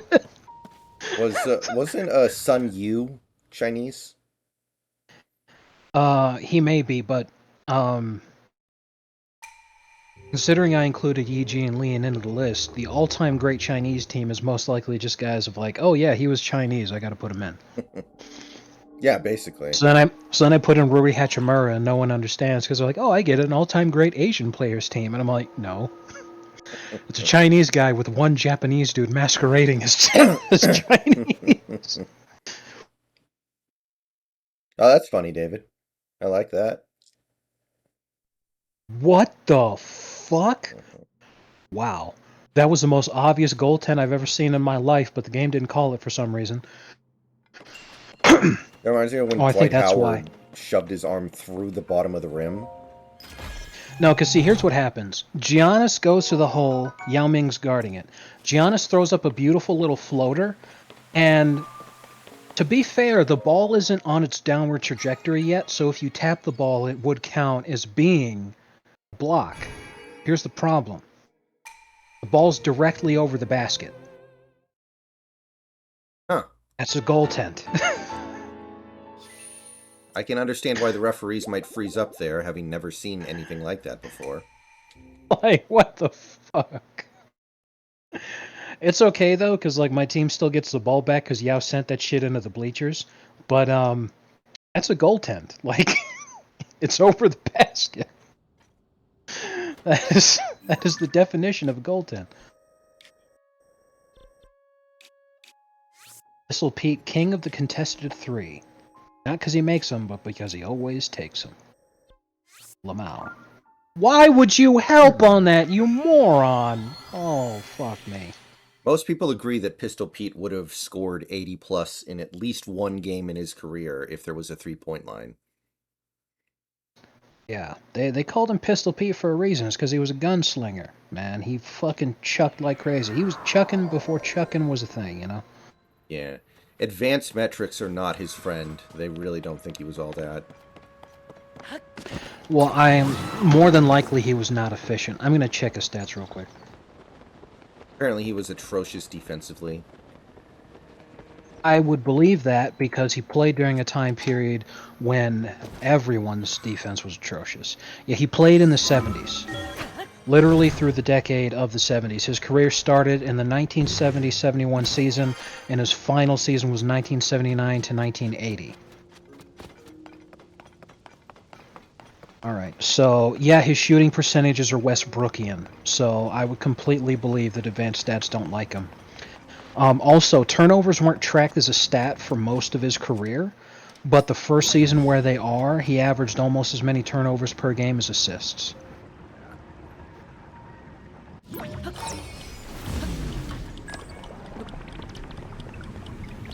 Oof.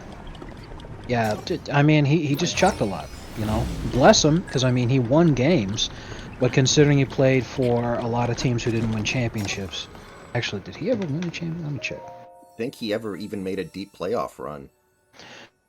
No, he was a 5-time All-Star, which, considering he only played for a decade, that's, you know, half his seasons he was an All-Star. That's pretty good. He had his number retired by 3 different teams, which is very impressive. He was only the scoring champion once. Didn't he play? Well, okay, he played in the 70s, you said, right? Yes. So he's competing with like Kareem and to a certain extent maybe Oscar. Yeah, and this is another thing, is that the era of the 70s, like basketball nearly died in the 70s for 2 major reasons. The first is that there was more than one league, so the talent was diluted. At the time in the 70s where Pistol Pete Maravich, Oscar Robertson, and Kareem Abdul-Jabbar are in the league together lighting it up, in the ABA you've got Julius Erving and George Gervin.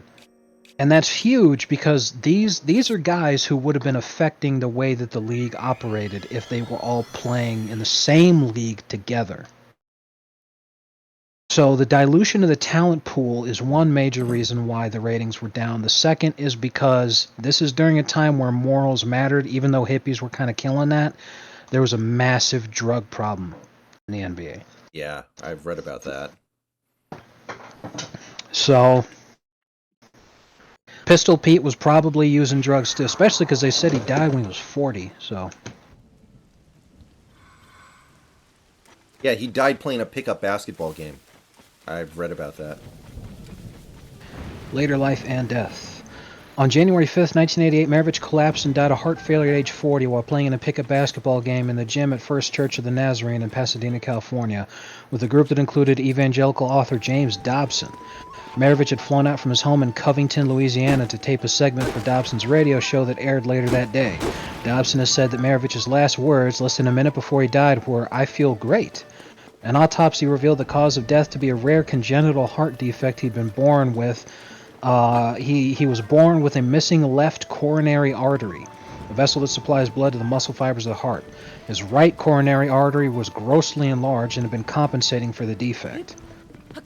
Now that's something that, ironically, he would never play in the NBA if he lived during this time period, because it'd be something that they would have picked up for.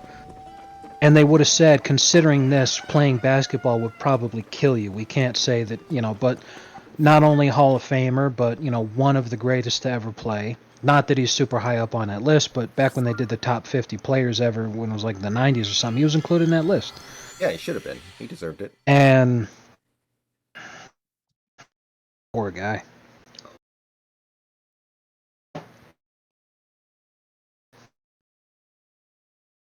So here's a completely random question. What is your favorite real life example of a rags to riches story? Like at any point in history. Like there are a lot of like Chinese emperors and shoguns who started from poverty. Like I think Noah Bunga actually started from poverty.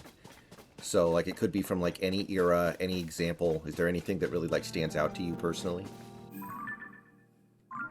I can't focus because this dog is barking so much. Son of a bitch. I don't know if you can hear it, but like this, oh my fucking god. My dad and sister are both trying to sleep. My mom's gonna get fucking screamed at in a second. I don't know what the hell her fucking problem is.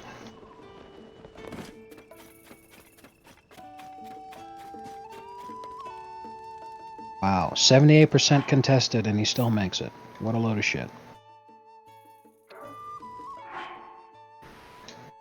Yow again with that shit? Get out of here. What are you doing from half court? Why are you way back there? He Oh truly my is Antoine god. Walker.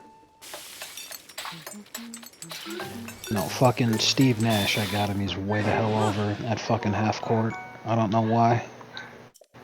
How do you make that fucking... Oh, because the CPU hit a perfect release. That's fucking wonderful. That's not horse shit at all. Hit a full court shot like Westbrook did to you that one time. God. I'll never be able to forget that shit, man. Wait, why'd he get a technical? What the hell? That can't be a clear path foul. 7 people were in front of him. How could you call that a clear path foul? What is this fucking game right now, dude? Sounds like the NBA assigned Dick Bavetta to your game. Pretty much, like... This is the exact same difficulty that I've been lighting the fucking CPU up for a very long time period. Like, the difficulty hasn't increased. And yet, it seems like the game has just decided that I'm supposed to lose the next 80 games in a row or some shit because this is the dumbest shit happening right now. Like, I genuinely don't understand what the problem is.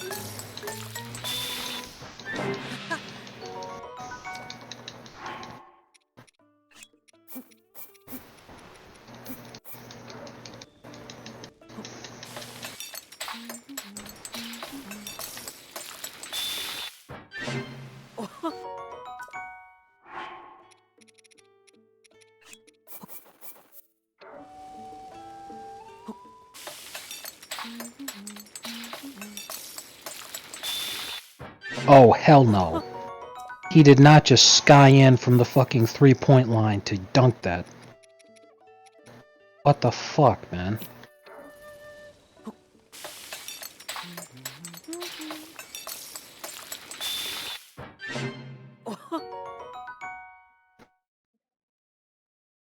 Like, what the hell's the point of defense in this game mode if no one will ever miss a shot? That's my question.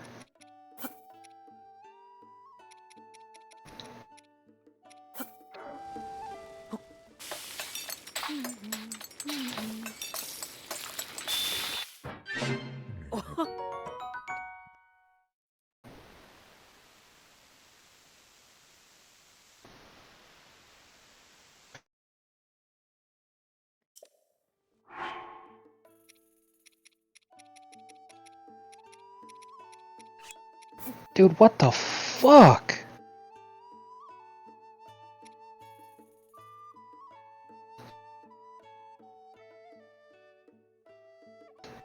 How is that not a fucking foul? God damn it, game. What the fuck?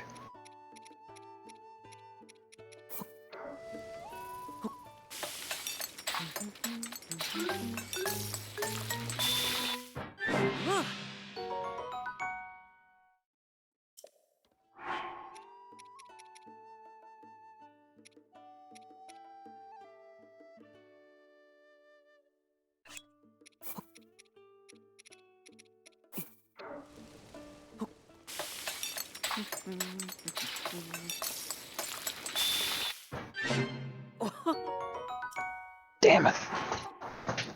Ugh.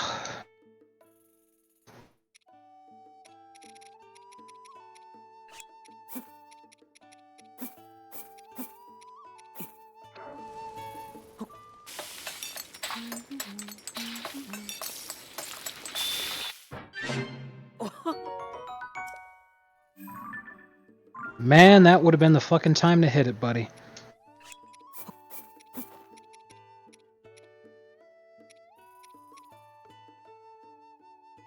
Oh, son of a bitch! Larry Bird bricks the game winner? Are you kidding? Fucking goddamn it.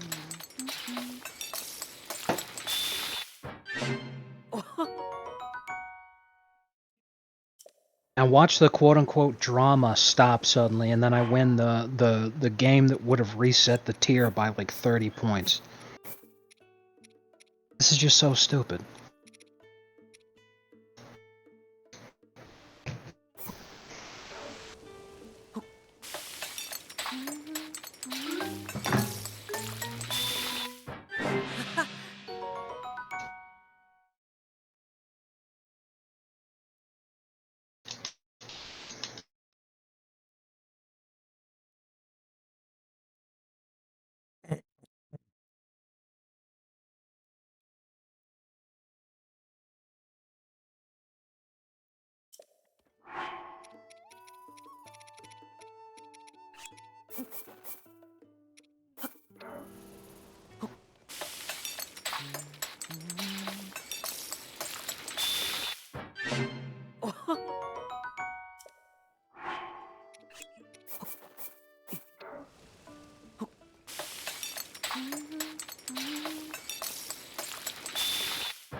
Like a salad.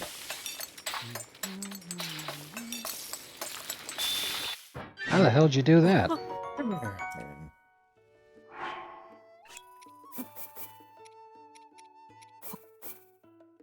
Yeah, I mean, Good lord. well, David, think about it like this. They also seem really impressed with de-escridge. And I'm not exactly buying into that one, so they're probably just impressed with everybody. That being said, I do think that JSN will fit into the offense pretty seamlessly.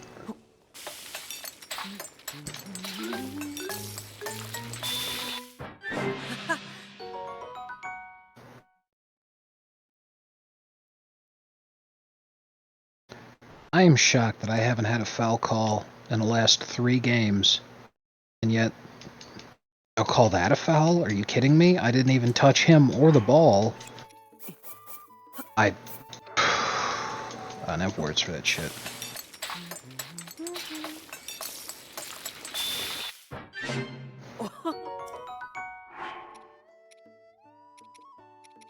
And 1.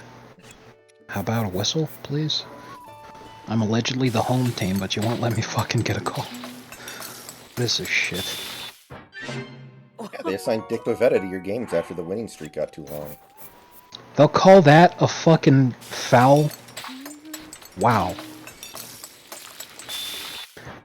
The guy dribbles it off his own knee, and they call that a foul.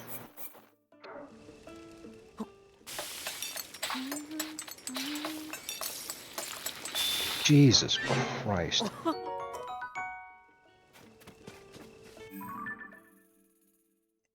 Mm.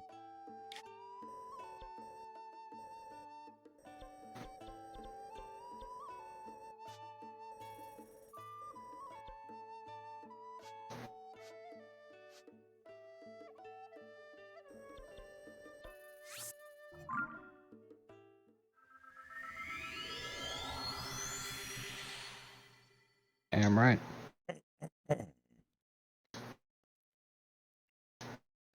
What? Why the fuck didn't you Euro step? I literally put in the button combination for a Euro step and instead he spins away. Why would you do that? Oh my god.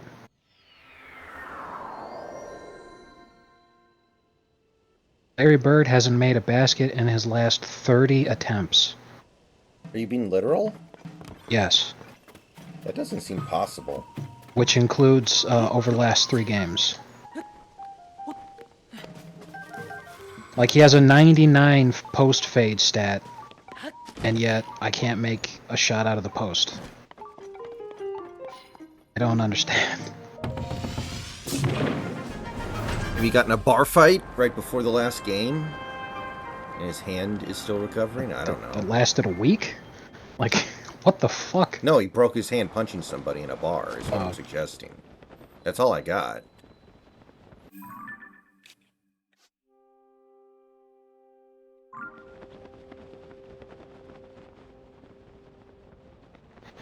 See, what's funny with this is the game's trying this hard to reset the tier on me, but this is... I'm still looking for my first win since I moved up to this tier. So, like, there isn't a reset. And another contested 3 over 2 defenders. You'll love to see it.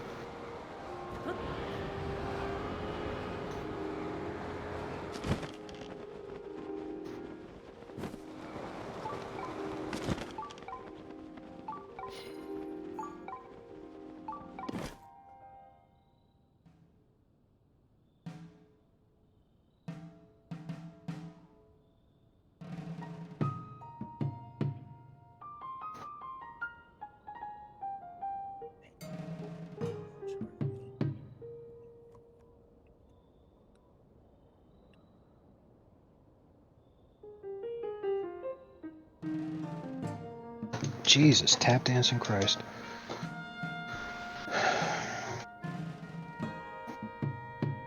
No, just pause the fucking game. What the hell?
Why? Why the fuck did you do that? Oh my... Damn it! Why?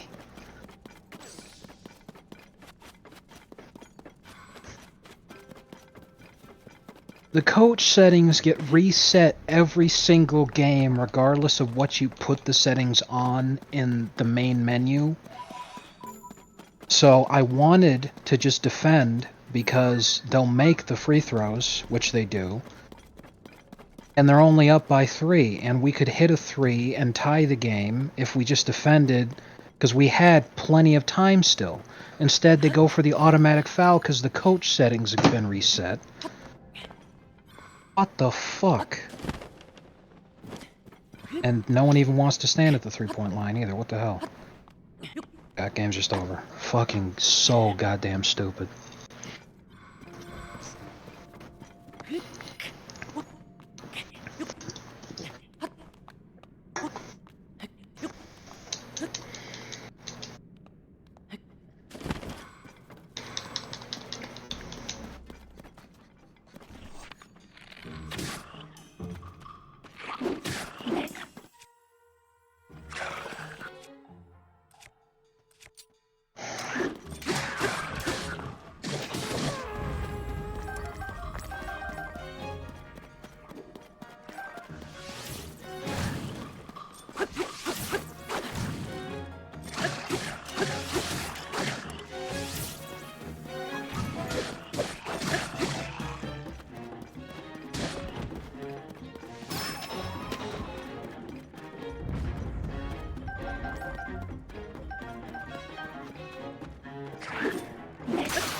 Weird, like in my, now that I'm an older person, like I'm an adult, I don't really get mad at video games, but for some reason sports games are the one kind of game that I still get mad at.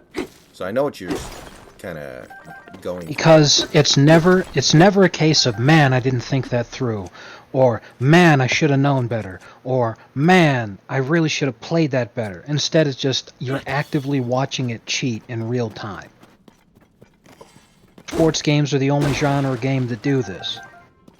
Because they're the ones who market themselves to the boomers, like 30-year-old boomers or actual boomers, regardless, doesn't matter.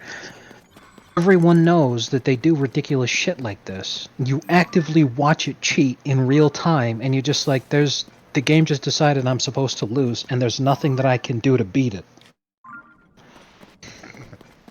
if you're playing Dark Souls, there's something that like they may have designed, hey, you're supposed to die here, but when you know that it's there, there's something that you can do to watch out for that. Like, oh, there's guaranteed going to be a bit of damage that's going to come through here, which kills you when you don't know that it's there because you're just walking down the hallway, and it kills you if you're walking down the hallway. But if you dodge at the right time, which you'd only be able to do if you knew it was coming, then you'd be able to, whatever. But you can watch this happen in real time, see that the game's decided you're fucked, and you're like, I can take wide open shots from the fucking sweet spot. This guy has a 99 shot rating. He's supposed to make this shot. There's nothing that I can do. These guys are breaking wide open layups. You watch as the computer gets away with a blatant goaltend.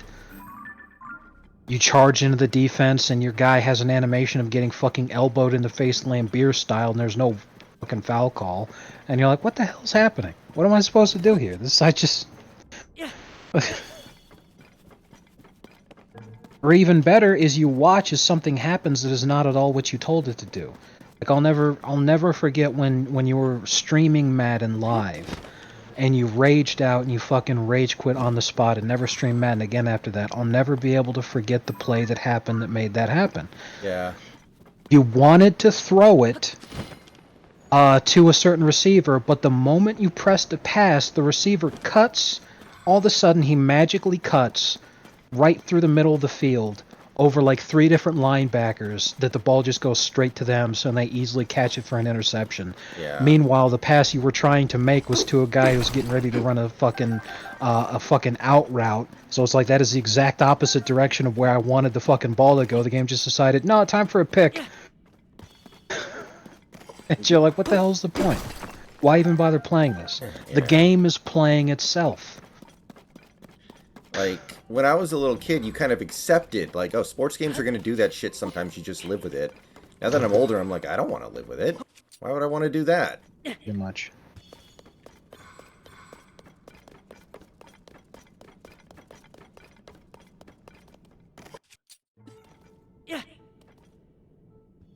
Life's too short.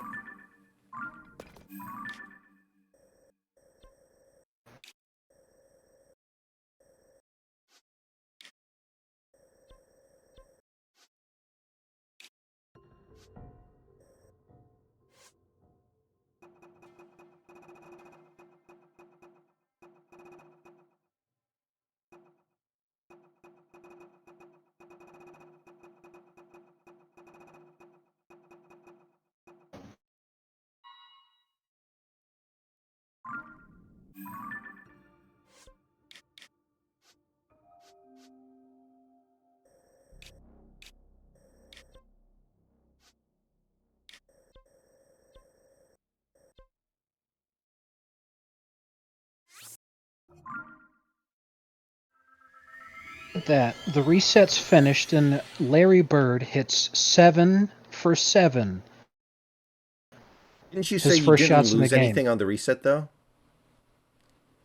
I don't technically, because it's now imagine your tier where I'm on the 21 to 30 wins tier, but it's the wins of your total for that season. On a tier, if you lose 3 games in a row, it resets you back to the beginning. I was already on 21 wins, and it just reset me back to 21 wins.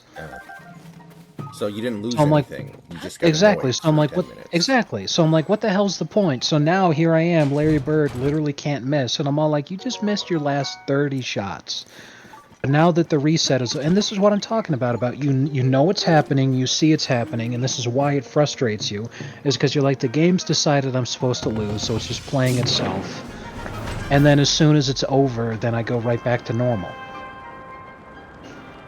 Keeping in mind that this is the My Team mode, which is designed for them to make money off of, this is basically a fucking Las Vegas slot machine. It's not only designed for me to lose, but if by some mathematical impossibility I actually win, they'll just tell me it was a mistake and offer me a steak dinner in compensation.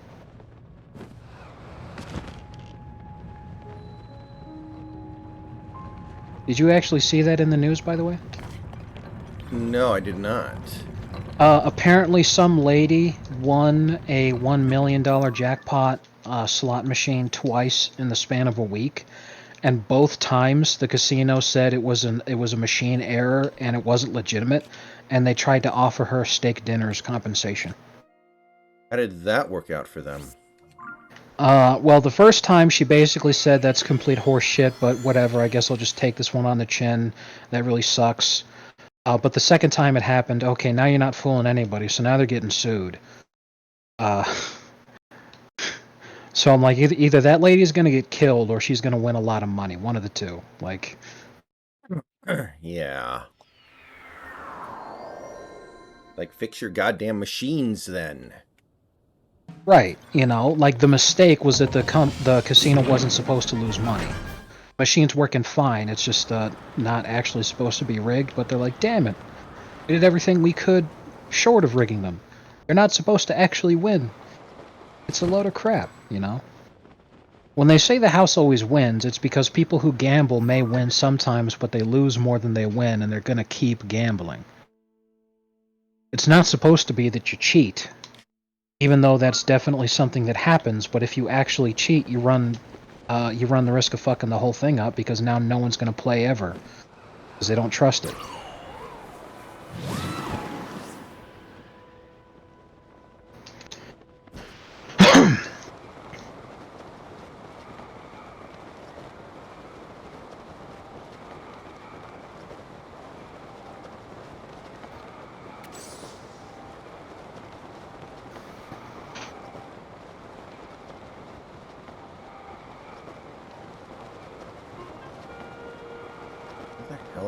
Where are my dragons? Okay, Daenerys.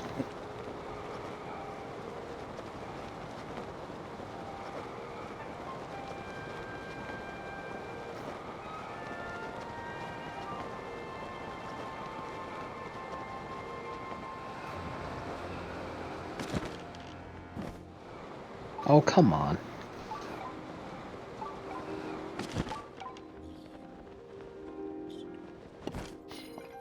That was hilarious.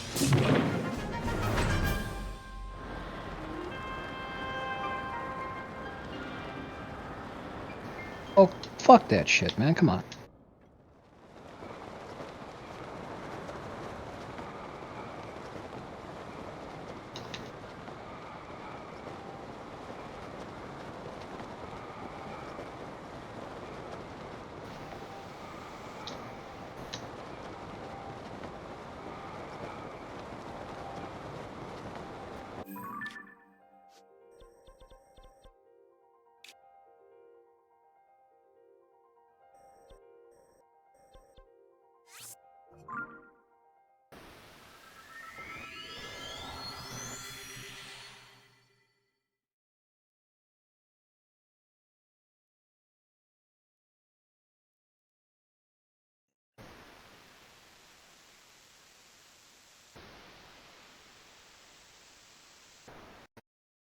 Now that's a load of shit, and you know it.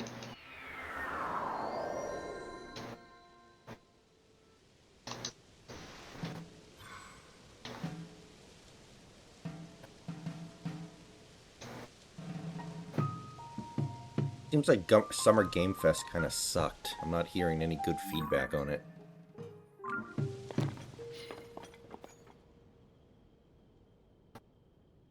Surprised they're making another one of those shitty Spider-Man games. I mean, I know it's probably makes them a lot of money, but those games are bad. Come on. Well, we knew they were making it. It's not like they announced it. They just finally announced the official release date. That was the only thing. So, like, that doesn't even really feel like that Oh, counts. I didn't know that they were making it. That actually was news to me. So, fair enough. Well, they made, like, the Miles Morales thing, and that's been out for a while, so they were always going to make another one. But I'm looking at, like, some of the meaningful announcements we got. The only thing that excited me, really, was the Persona 3 remake, and that's next year. Alright. I'm gonna put the ball into the hands of Giannis Antetokounmpo. Let's see if he wins this. I believe I can fly. And he did. What a legend. He actually drilled it. He actually... Wait, you let Giannis shoot a 3? No, it was a deep 2. Oh, okay.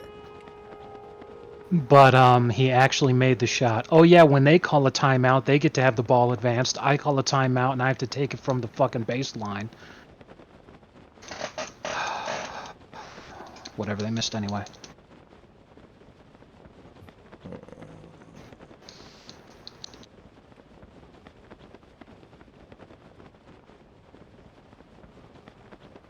I think I may need to revamp my team because Pistol Pete is just not getting it done. Like, not even close. Well, there are plenty Even though, of white point guards for you to pick from. well, no, he's playing shooting guard. But the thing is that Pistol Pete, like the card I'm using, almost all of his stats are 99, and almost all of his badges are purple. Purple's the highest level badge you can have. So, like, just in terms of how the game operates, I can't have a better player at that position. I just don't understand what's the difference maker between him being able to create his own shot and then somebody else when their stats are exactly the same. No one's better. So I'm just confused, like, what I have to do here. It doesn't make sense to me. But a major part has just been the inconsistency of Larry. I'm thinking I'm going to replace Giannis at small forward and then just run Larry at small forward and then put in a power forward who's got more oomph.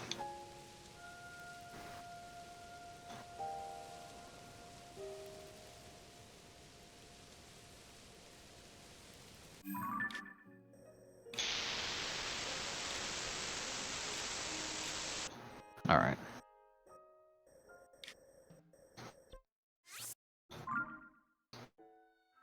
Okay. We're bringing back the Steve Nash stat combo. I'm using Amari as my power forward again. He counts because he's Jewish, Lamau. Amari should have been so good.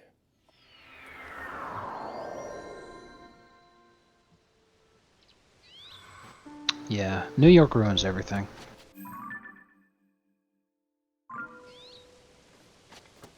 He actually was amazing when he first got there. What caused Stat to fall off a cliff is when they picked up Carmelo. Because that was a perfect example of thinking that something should work on paper, but not actually thinking about the fit. And then everything falling to pieces because of that. Because Amari Stoudemire would want the ball. Not to like constantly have the ball in his hands, but he'd want to be the guy who's scoring. Picking up Carmelo Anthony, you'd sit there and think, well, that would work because Melo is a great scorer too. Well, no, because Melo wants the ball in his hands and he has a very high usage rate. So, like, between that and the stat that, or the fact that Stat doesn't really add a lot of spacing on the floor, there just wasn't much there for him to do. Yeah. Now, that being the case, Melo's definitely the guy that you want to build around instead because he's just a better player than Amari Stoudemire. But they didn't get Melo first. They should have traded Stat to get Melo and then built around Melo. Because bringing in Tyson Chandler like they did was an amazing move. And if they kept Chauncey Billups on that squad long term, that would have worked out really well also. Yeah, also the other problem with Amari was when he got to New York, D'Antoni was playing him like 44 minutes a game. Like, there were some games where he played every minute, and his knees gave out. And that was really fucking stupid, too, because he already had bad knees.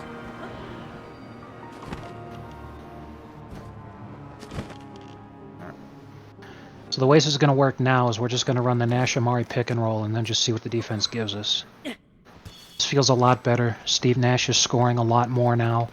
Because Amari sets better picks than Larry Bird did. When Larry Bird was my small ball 4, he was not setting good picks. So then I had no one who could set good picks. Like Steven Adams sets good picks, but he didn't have a he didn't have the offensive punch that we needed. So now I can just run this pick and roll and see what the defense gives us. And they're giving up.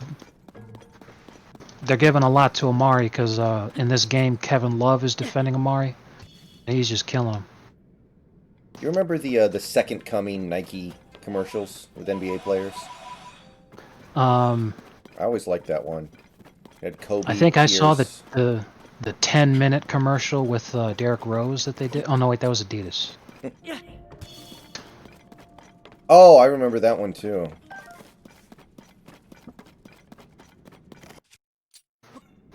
Pretty much all of those felt like Bond. Some video that Bond made, because Bond made a ton of those on his YouTube channel of Derrick Rose coming back hype videos.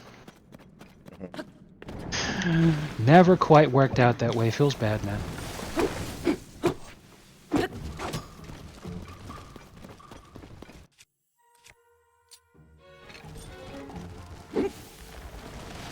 World would be better. Oh man, our offense is working so much better in this system right now. Now we're not hitting open shots, so that kind of sucks, but still, the offense all around is just much better this way. So's the defense too, actually.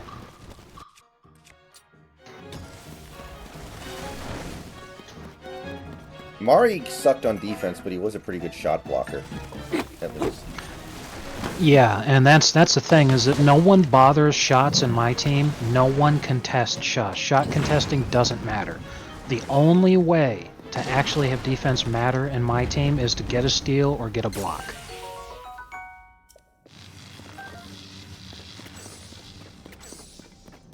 The only times people miss consistently is when they're taking 4-point shots.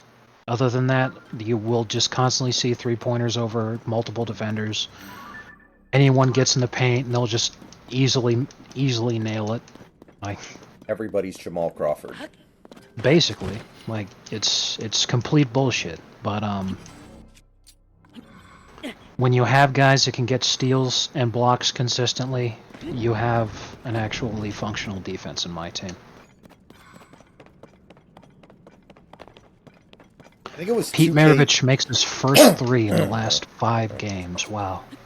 I think 2K13 was the one that introduced canned animations, where like LeBron would go for a dunk and there was nothing the defense could do to stop it. Like, it had already been determined the moment you hit the dunk button that LeBron was It may going have to been. dunk. I think that was 13. Yeah, it may have been. That sounds right. Because one thing I remember about 2K12, which was really crazy, is that in 2K12, the ball was considered its own physical object. It wasn't a part of the players he was dribbling or anything like that. So you could physically interact with the ball and create a lot of steals and a lot of blocks that way, because you just had to actually go for the ball. And your player had a physical presence and the ball had a physical presence, and defense was impacted by that. So I think they got rid of that after 2K12 because people were complaining too much.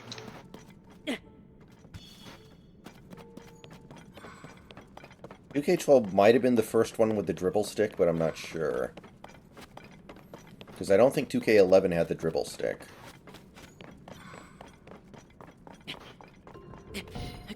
Well, it depends on what you mean by the dribble stick, because the right thumbstick was used for things like crossovers even as early as 2K8. Oh, really? Okay. I was thinking more like the way they do it now, where like all your dribbling moves come from the right stick. All your dribbling moves coming from the right stick, the way that it is, the first game that did that, I think, to this extent. I'm pretty sure 2K11 didn't have it. Because that was one of the ones I played a lot. See, I keep getting confused because as I'm thinking right now, I'm thinking about the shot stick too, like layups and stuff. So that's making me want to say 2K15 because I know that was when that happened. But for dribbling, I want to say 2K11 actually.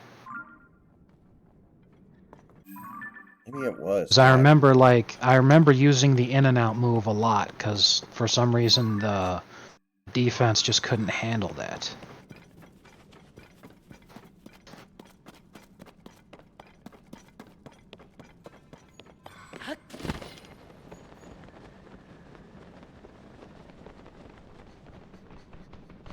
Wow.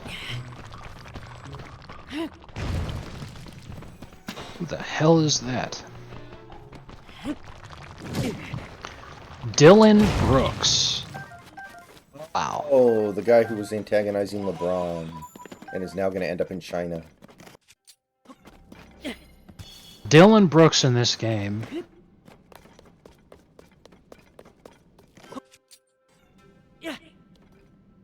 Fucking absolute horseshit. 94 3-point rating. Suck my ass. He just chucked up a 4-pointer that ended up being an air ball, and it was literally their game was on the line.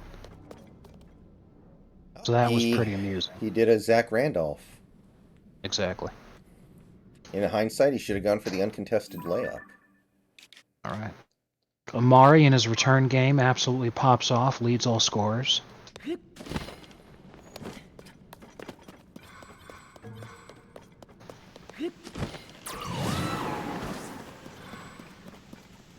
We really needed him.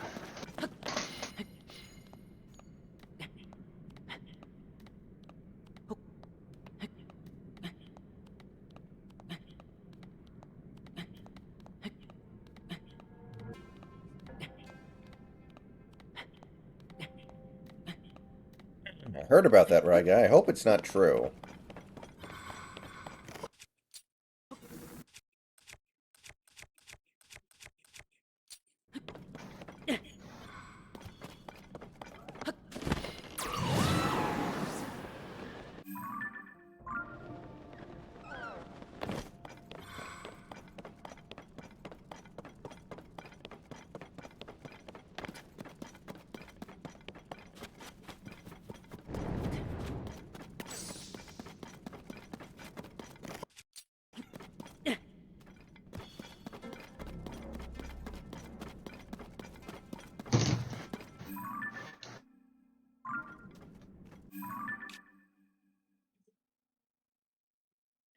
So today there was a Yankees versus White Sox game, and the Yankees pitcher was named Michael King, and the batter was Jake Burger. So the scoreboard literally said Burger King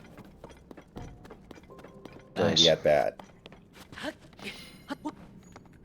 I hope Bud Selig was able to survive the heart attack that inevitably gave him, realizing that they were going to get sued pretty badly. I mean, at least neither of them asked for a water. Uh-oh. I didn't even realize this. Apparently this Amari card that I'm using, and I'm only made aware of it because the AI this game's using the same card, has a 92 3-point rating. So, very interesting. Like, what's the point of even trying to get legends if you can get complete scrubs who have basically the same attributes? That's the point. Like, I literally agree with you. Like, Dylan Brooks has the same 3-point shot as Larry Bird almost. Yeah. In fact, the best thing you could do, like, would be to use these cards and stuff for guys that have physical attributes that are very necessary. Like, imagine if you had the best Yao Ming card, and let's just say for the sake of argument, it had 99 3-point rating also. Why would you ever use another center? Because Yao's huge, plus he does everything. But hey, why do we need to use Yao as an example who was actually good when we could use instead Boban, who's like 7'7"? What if he had a 99 3-point rating? So then, like, he's a giant and does literally everything. So why the hell would you use anyone else? And then you're like, exactly like you said, what the hell's the point of Legends now? Like...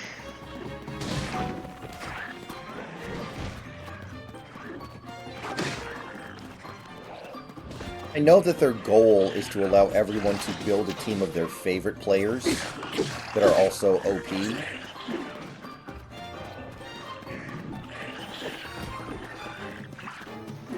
But Yeah, I think it's I think it's just lost the plot with having cards like this where guys who are rookies get to be like 99 overall, guys who are shitters get to be 99 overall. You know, it's just too much nonsense. They gotta, you know, have it be impactful when you open a card in its prime shack. You know, as opposed to being like, oh hey, yet another 99 overall center who can score a lot. I don't have a billion of these. yeah, like the last couple days I've been playing the NBA 2K mobile game just for fun because I was in the mood. Not spending money on it, of course, but just playing it for a little bit. One thing is like it has the same thing that you're talking about, where random guys, the number of skill points each player has is basically completely random. Like, I have a Wilt Chamberlain who's my center, and, you know, that's great and everything, but I have another, like, I think it's George Marizen card that is almost the same. So it's like, well, okay, it's not really that big of a deal to have Wilt Chamberlain. Yeah.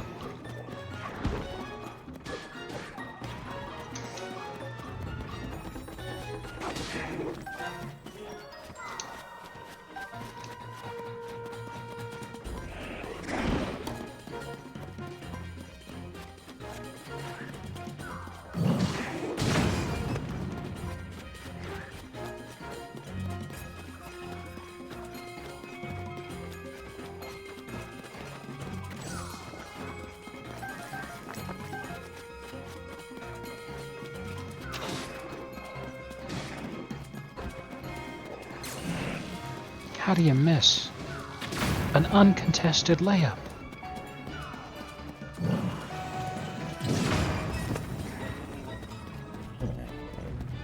Did anyone see the look in his eyes? That wasn't the look of a man that's confident. Larry Bird hitting his first 3 in the last 6 games. And that's another thing. You got 99 overall fucking 3-point rating from a guy who's one of the best shooters ever, and you go this many games without hitting a 3 with him. When you're trying like hell, and you're getting open shots. What the fuck's the point? And fucking guys like Jeremy Grant get to fucking pop off. Like, DeMarcus Cousins hit a 4-pointer on me earlier tonight. And I can't hit an open 3 with Larry Bird. This just makes me not want to play anymore, you know? Because I'm assuming in 2K you can't go past 99. That's correct. Now, what you can do to go past 99 is not attribute-wise, it's badge-wise. You have to create situations where your badges and everything go into effect that make you better than 99. And of course, that guy hits a contested 3 like it doesn't even fucking matter. God, this pisses me off. Just foul him, he's gonna fucking... yeah. Oh, that's funny. You can't foul someone when they're in an animation dribbling. So if you wanted to cheese the foul shot, you could just fucking crossover forever. How does that make any sense? You just do an infinite amount of size ups and they'll never be able to foul you. Hilarious.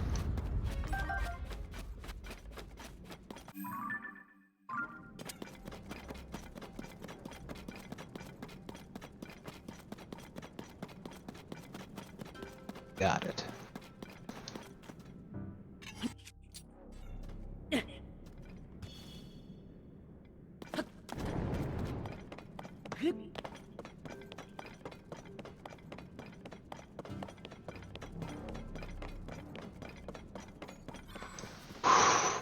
That's just enough time for a shot.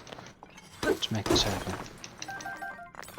We're gonna get the ball to Larry.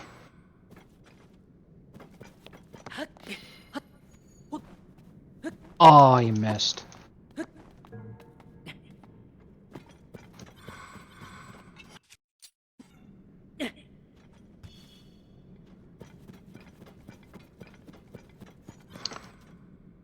Oh well, we're in overtime. Let's make this happen. Hey, just take a contested 4-pointer, buddy. What the hell? Yeah, looks like. Are you playing? Oh, against that's why I didn't realize. In overtime, it's sudden death, which means the first basket wins. So he took a contested 4-pointer because the AI's retarded. He missed. Amari catches the rebound, throws it to Steve Nash, who's literally alone on the other end of the court. Who hits the uncontested layup, and the game's over. We win. It I doesn't didn't really realize. explain why they did the contested 4-pointer, though. Like, that's still Yeah. a really dumb idea. Sudden death overtime lasts for 3 minutes. I just didn't realize it was first basket wins. I don't know why they went for the contested 4-pointer either. It's a horrific. That'd be hilarious if the actual NBA implemented that. Yeah, if you don't win in the first overtime, second overtime is sudden death. That would definitely be very fun. All right, I'm going to take a short break, guys. I'll be back in a few minutes, and we will continue on for a little bit longer. See you guys soon.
Okay, I am back.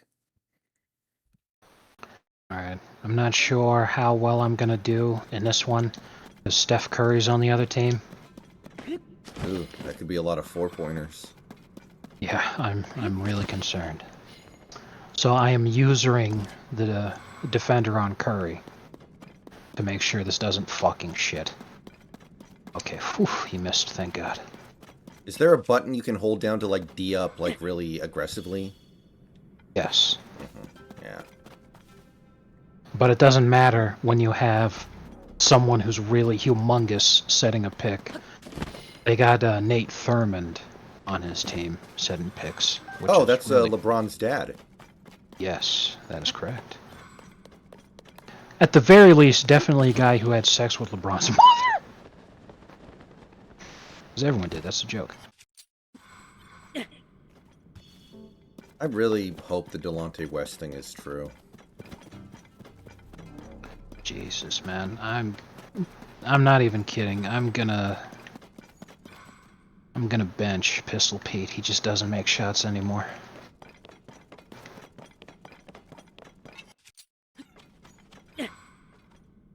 But who do I replace him with?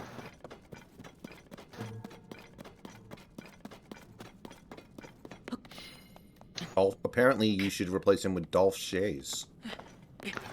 Yeah, seriously. Unironically, there's a 96 overall Mike Miller card I could try to get. What do you think? Mike Miller was great. Pure shooter, but yeah. Well, the important thing is that he fits on the Kansas City Ghosts.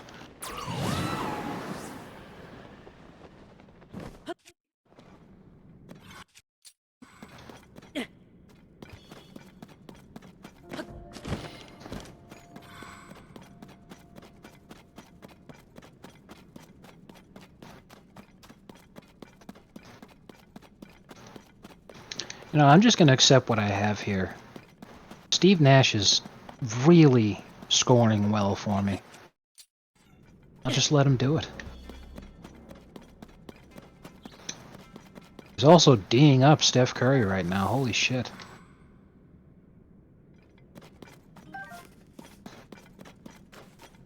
Alright, Pistol Pete earned his spot. He's staying here.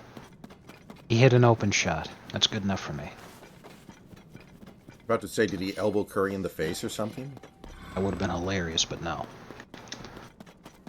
Curry actually elbowed Nash in the face to get free and then drilled a three-pointer, which was his first shot of the game that he's made, actually. But we got a shootout now because there's fucking Pistol Pete's back-to-back threes.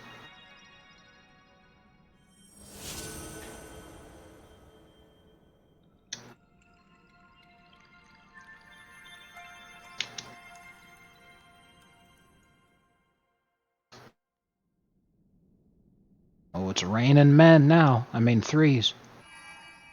Hallelujah. And men. Happy Pride. Rain and men, that's why LeBron's at the game. I was watching this hilarious video. It was called Watching WNBA Games Until I'm Impressed. Oh, I've seen that And he's one. like, this is probably going to be a long game, guys, but it was an LA Sparks game. LeBron was in the audience texting on his phone, and the camera showed LeBron. So that's when the video ended after like 90 seconds. He's like, oh, LeBron! It was pretty funny. Yeah, JS, I mean, it does seem like there's a lot of that kind of energy going around. Gotta appreciate that. Steph Curry's heating up. No lead is safe against Steph Curry. Goddamn.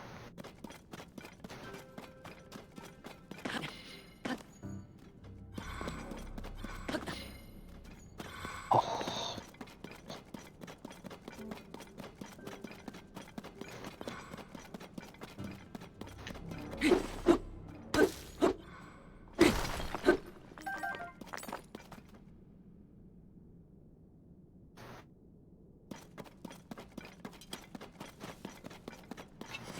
I gotta say, Pete did not sound very positive about Cam Young, though.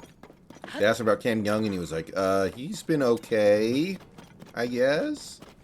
Did not sound great.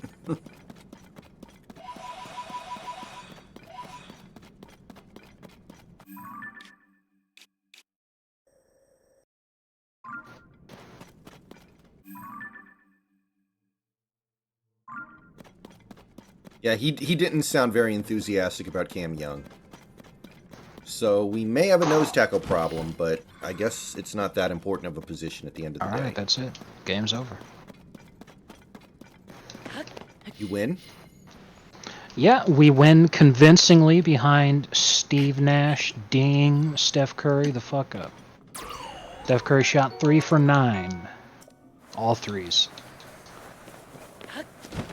And he was the only person on their team that even scored. Checks out. 22 to 9.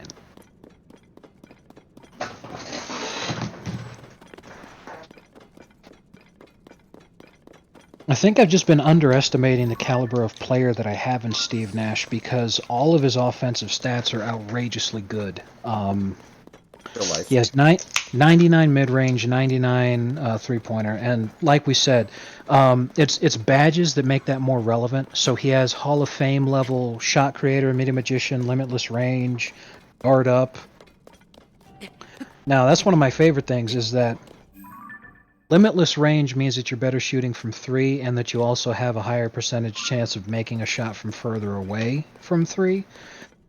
And midi magician means that all your mid-range shots are going to go up in effectiveness.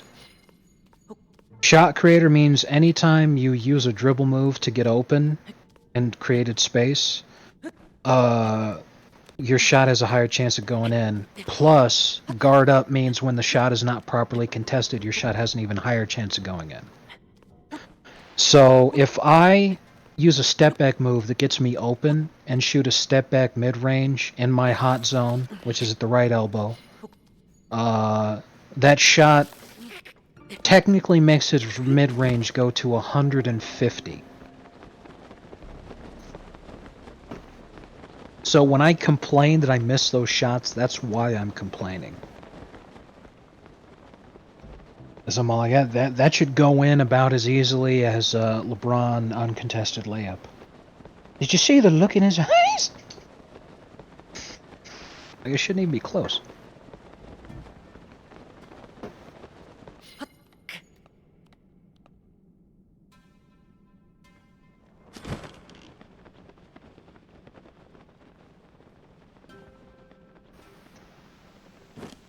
Ooh, Sean Kemp's on that team with an 89 three-point rating. Nice meme. Wow. That is despicable. You're kidding me. They're not using the best quality James Harden card because this is James Harden on the Sixers. His mid-range shot is 84. His three-point shot is 83. They have Sean Kemp out here with better shooting stats than James Harden. 95 mid-range, 89 3. That is despicable. Maybe Wes Unseld. Wes Unseld, who by the way was the second overall pick in the 1968 NBA draft. He's a center that's 6'7", so actually Steven Adams is probably going to kill him. And that's going to be my strategy for this game. But Wes Unseld has almost as good of shooting stats as James Harden. James Harden again, 84-83. Wes Unseld, 82-80. maybe it's Only James Harden few... right after he gets elbowed in the head by Ron Artest. That's what I'm thinking, but like, oh my god. That was the easiest jump ball. That was the easiest jump ball win I ever had. Steven Adams didn't even jump for it. Wes Unseld did jump, but he jumped too early, so he couldn't reach the ball, and then as it was coming down, he was recovering from his landing, and Steven Adams, standing on the ground, just tipped it back. Wow. I'm gonna let Steven Adams ball out this game. Like, Wes Unseld is a manlet. I wonder if is it legal to grab a jump ball? I don't know. It probably isn't, or else people would do it, right? Well, that's the thing, is that it would be hard to grab onto it. Because the point of a jump ball is that you're trying to tip it to your teammates, but the other guy's trying to do that too. If you're trying to grab it, you're sacrificing a lot of the ground in the actual battle there, because the other guy's just trying to tip it loose. So he's knocking it out of your grip. If you're trying to grab it and he's trying to tip it to his team, I think what would happen is he just knock it out of your grip and it'd drop close to both of you, but it wouldn't work.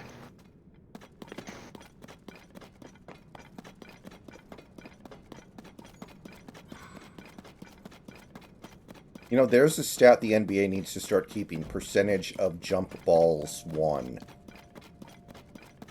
I'm surprised we don't have that.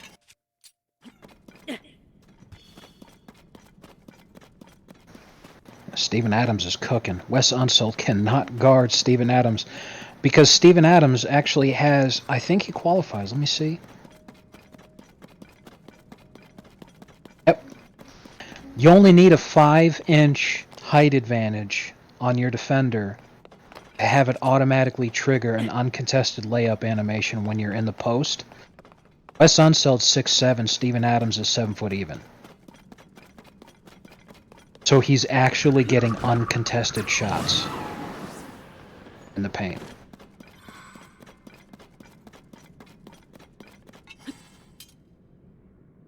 This is hilarious. Like, this is the stupidest idea they could have come up with.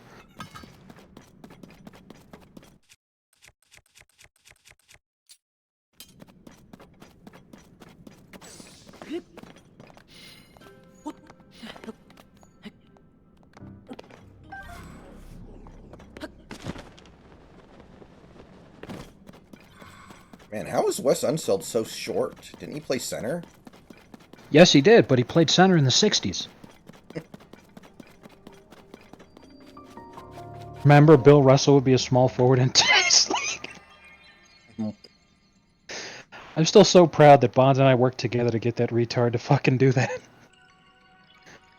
Oh, man. Yeah, there they go. They gave it to James Harden, and even ineffective Harden, even worst quality Harden is still balling. Look at that shit. My favorite was Bill Russell is the same height as Dwayne Wade. Yeah. Good stuff right there. How the fuck? Oh, that is horseshit. They wanted Jalen Rose to properly defend Steve Nash there, so even though Nash got an open corner three, they let Jalen Rose take one step and then teleport 12 feet to get in front of Nash to contest the shot. That is such horseshit.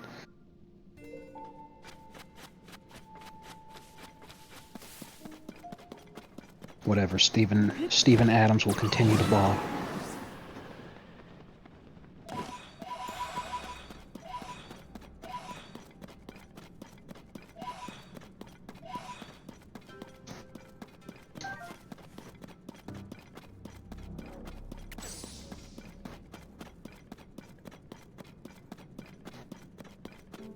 No, I can't play Diablo 4 yet. It's still unplayable if you're trying to play co-op. Apparently it's worse than ever right now.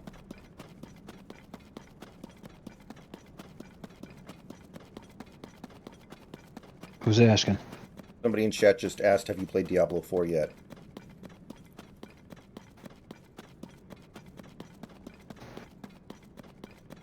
I'm excited for it. It looks good, but yeah. Hey, Austin, how's your backup?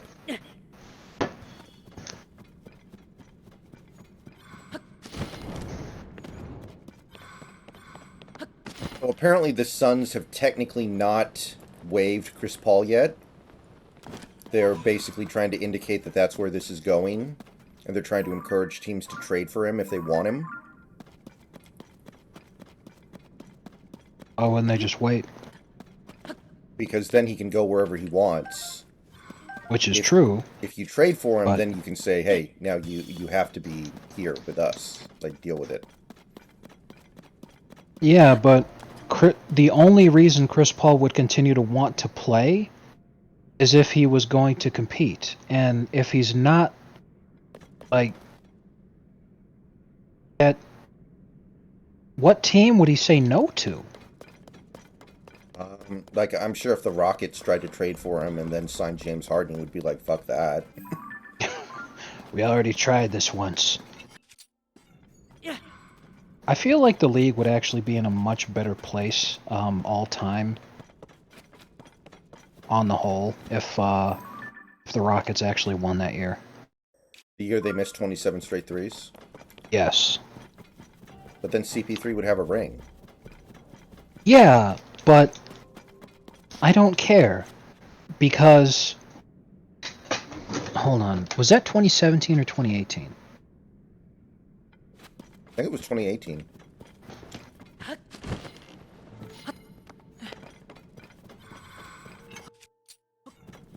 Yes, it was 2018. So that's a year that the Warriors win a ring. So not only does Durant get denied, he gets denied the repeat. The Dubs get denied the repeat. It's the first time since this year ended up being the first time that the Warriors have actually been defeated in the Western Conference playoffs since the dynasty began. And LeBron got to do that.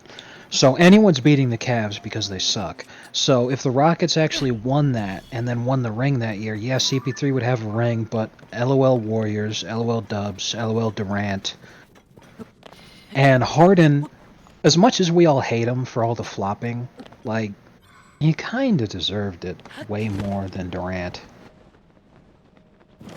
And way more than anyone on that fucking Warriors squad, man. Fuck him.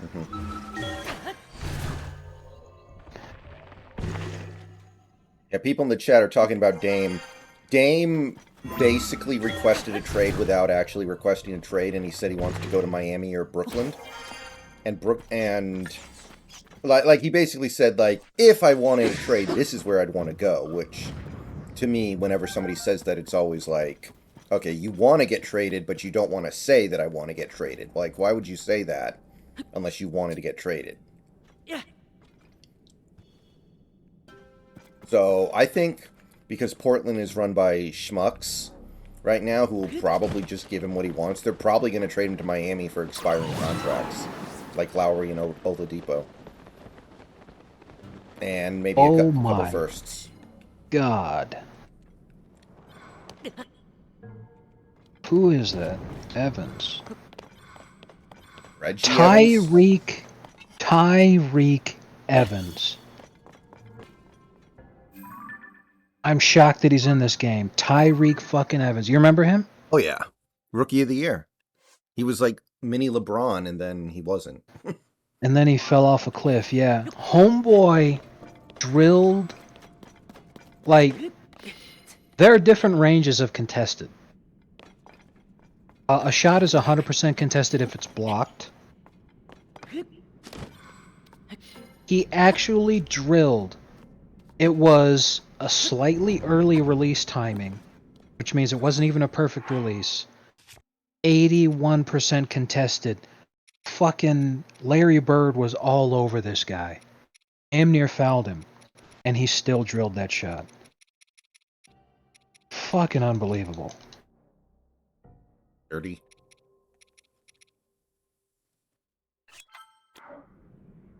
And the ball in Bird's hands for... Oh, they won't let you shoot? That's bullshit! He could have been able to get the fucking shot off. Are you kidding?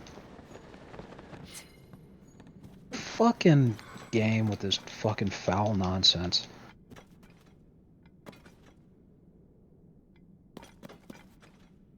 You'll let that dumbass do like a billion fucking crossovers instead of just getting fouled by my guy. Oh, did he actually cheese it so you couldn't foul him? No, well that happened in an earlier game, and I was very pissed off over that. But I got cheesed to where Larry Bird, who was open, didn't get the chance to fucking let a shot go. He easily had the space for it, and they still fucking let him foul me. And I wanted to let the shot go because it would have been a 3. You foul me, and then I get 3 free throws. Then it's like, it doesn't even matter what you try to do.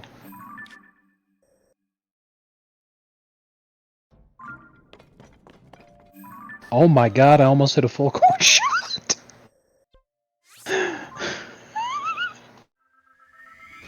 That would have been the cherry on top.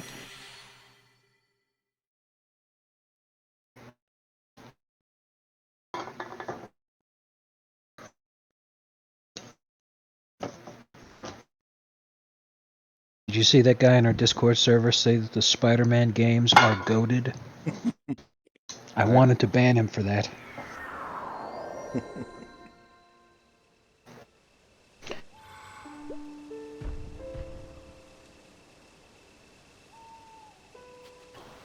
For me, the measure of a good game is something that you will go back and replay after you've already played it once.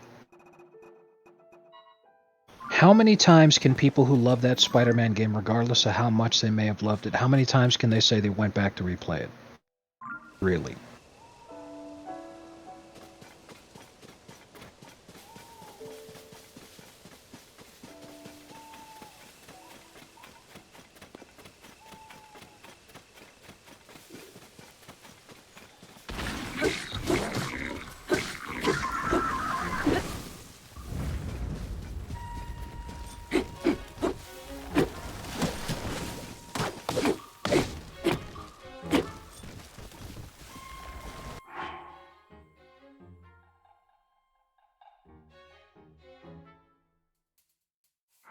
Yeah, DeAndre Ayton sucks. Like, honestly, DeAndre Ayton is not an asset at this point.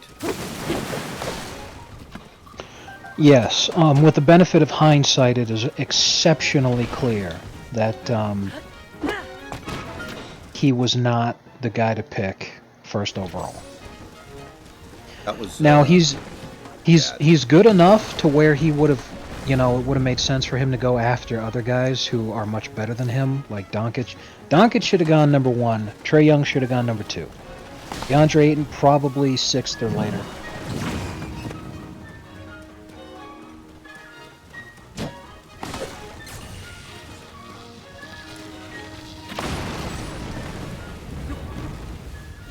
Like, on the podcast last night I was listening to, they were talking about CP3 because he technically hasn't been released yet, so the Suns still could trade him.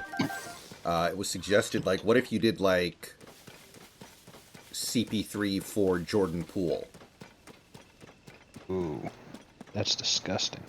Because Jordan Poole was actually playing good until Draymond Green punched him in the face in practice, and then basically he checked out. So some people do think, like, you get him off of the Warriors, he'd go back to being the guy he was a year ago. I highly doubt it, and God, that's just a bad pick for both teams. May the wrathful gaze of Allah fall upon whoever it was who recommended that trade.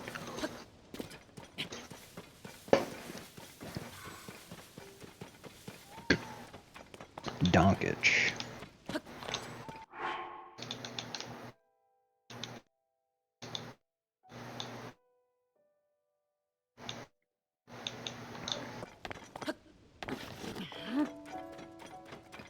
Oh, I guess his name is spelled with 2 C's instead of a K. Yeah, you're right. News to me, apparently. Well, let's look at interdimensional Doncic. Wait, what? Interdimensional Doncic is a point guard shooting guard. At 6'7"? Fuck. Well, he'd be great to replace Pistol Pete. Yeah, the issue, JS, is it's really hard to come up with a Trae Young trade that, like, makes sense. Like, I was trying to do it the other day. It's really hard to come up with a Trae Young trade that actually, like, both teams would say yes to. I feel like he's just going to stay there, and they're going to try to, like, patch things up.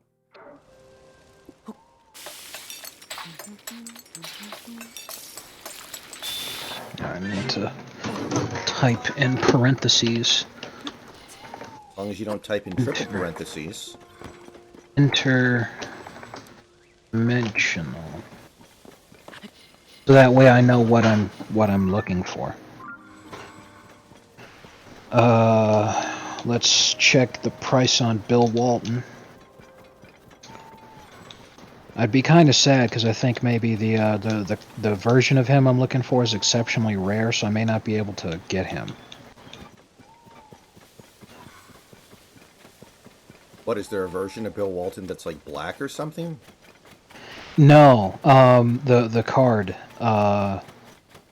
version of him, because there's multiple different versions of a player, and the Bill Walton version I'm looking for, I think it's too rare. I may not be able to get him.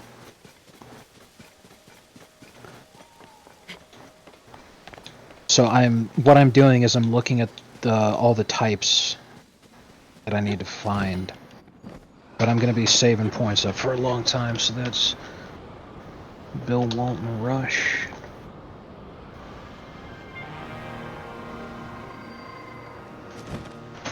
Right now, the only guy I think I could really afford who would be making my team better would be Dirk right now.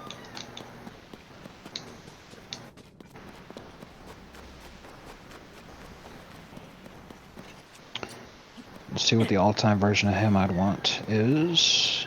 The best. Definitely not this one.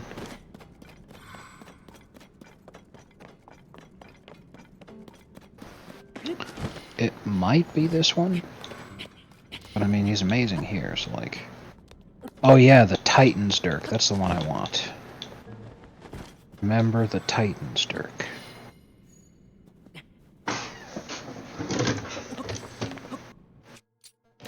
Yeah.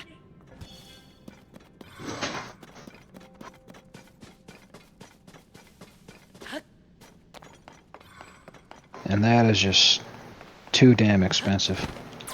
Almost 100,000 my team points. I'll be at it for a long time trying to get those. Oof. To get the final form of the all-white team, it's going to take me a minute.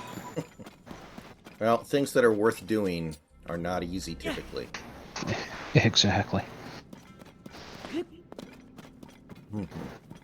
If you want a team of players that the city of Utah will actually get behind and root for, you've got to work for it. Exactly. See, what's funny is that a very large amount of the guys that I'm trying to put on this team, their card versions have them wearing a Jazz jersey. That's not a coincidence.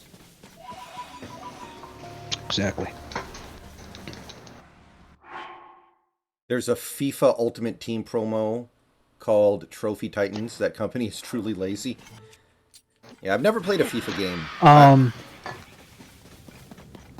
Even though the Celtics have the reputations that they do because it's a Boston sports team, the best white players of all time typically have either been for the Jazz or the Lakers. Yeah. Because Steve Nash played for the Lakers even, so he gets the count. Jerry West was on the Lakers, George Mikan was on the Lakers, John Stockton and Pistol Pete were both on the Jazz. Wow, I Corver. want to say Bill Walton. I know he was on the Clippers. Celtics, but I'm going to check all the teams he played for all time. Actually, Yeah. I like this. Bill Walton. When you Google him, what pops up is American sports commentator, and I'm like, yeah, one of the best basketball players of all time. But whatever. The Blazers, the Clippers, and then he just snuck in at the last second on the Celtics for getting that ring.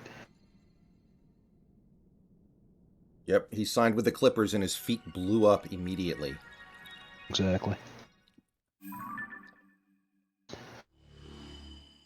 I wonder how far away we are from discovering like a medical procedure that allows people who are above 7'3" to actually have NBA careers without getting hurt every 40 games. You gotta figure that one out. Once we get the Cyberpunk is active and people get their fucking feet cybernetically enhanced. Okay, Trey Young's on this team, so looking forward to see what that ends up being. Luol Deng is also on this team, Lamau. Yeah, Sam Cassell has 3 titles, JS. He has both Rockets titles and then the Celtics title. Although he was terrible on that Celtics team, I think. He did not do good things for that team, and I think he was buried by the playoffs. Or at least he was buried by the finals. Now, if I remember right, Sam Cassell is the alien face boy, right? Yeah, he's the guy who does the big testicles dance when he makes a big shot. I remember it, yep.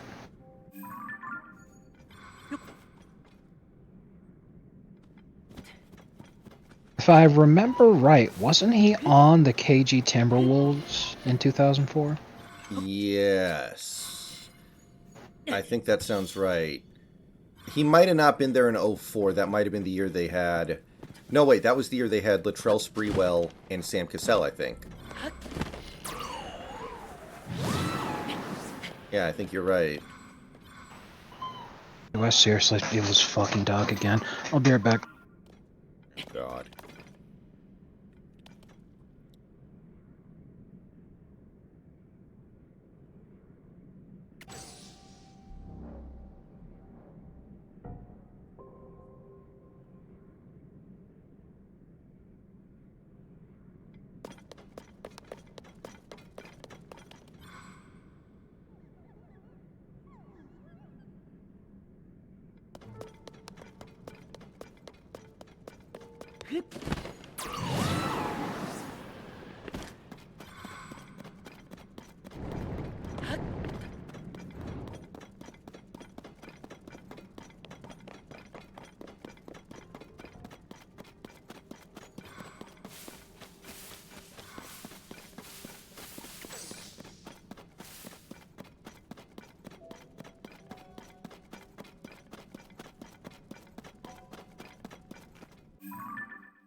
Little guy just doesn't want to be alone.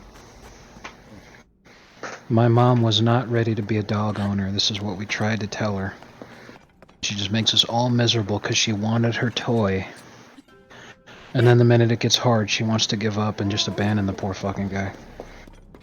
Yep. That's a thing that happens. A lot.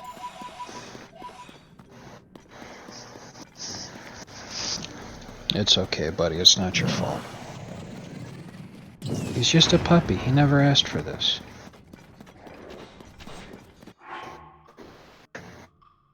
Yeah, I remember OJ Mayo.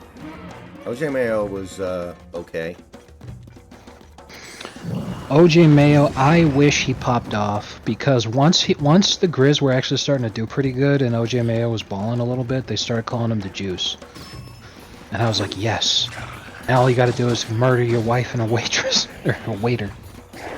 His nickname would have Let's eventually go. then his nickname would have eventually become the grocery list. Mayo Exactly. and juice. Like his nickname would have been the grocery list. Exactly. Or disgusting cocktail. Imagine drinking a glass of orange juice with mayonnaise in it. Would have been almost as good as LeBron's nickname being gay porn. LeBron's nickname is Bottoms. Oh god, you just fucking reminded me. Okay. I got an email from Red Robin today, and you know what Red Robin is, right? Yes, I'm very familiar. And I order from them online sometimes, so I get emails from them. The subject line of this email was, "Bottoms are seriously overrated." And at first I thought they were doing some weird Pride Month thing, but they're just advertising their bottomless steak fries, bottomless salad, bottomless lemonade. Wow. But the subject was, "Bottoms are seriously overrated." I was like, oh god. Hey, buddy. Yeah, that's pretty funny. I remember, I told this story before. It was heartbreaking to me when I went into Red Robin for the first time in years, and the bottomless steak fries no longer included the garlic parmesan steak fries. They said, no, you gotta pay money to get those. Those aren't bottomless anymore. And I was all like, that's literally the whole reason I come here. Why would you do this? Now It's they have like, mozzarella sticks. You should go for those. are they bottomless? No. And what's the point? Exactly, what's the point? I would pay for fucking bottomless mozzarella sticks. 'Cause you have no idea how many I can eat in this. Oh my god. It's okay, buddy. Don't be scared. I think they do, JS. I've never had dessert at Red Robin, I don't think. I always just They eat do. dinner there. They do. They, at the very least, they have an ice cream sundae, because I had one there once.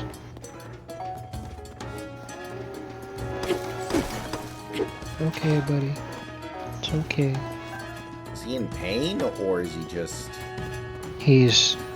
I think he's scared, because this is the first time he's ever been in my room, so he might be confused.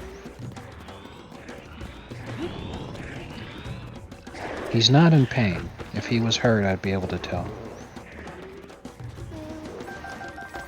Come on, bud.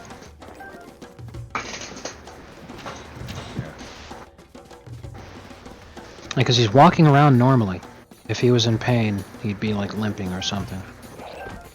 He's just really confused. And I think he also wanted me to let him down so he could explore my room. Because, you know, that's what dogs want to do, right? You know?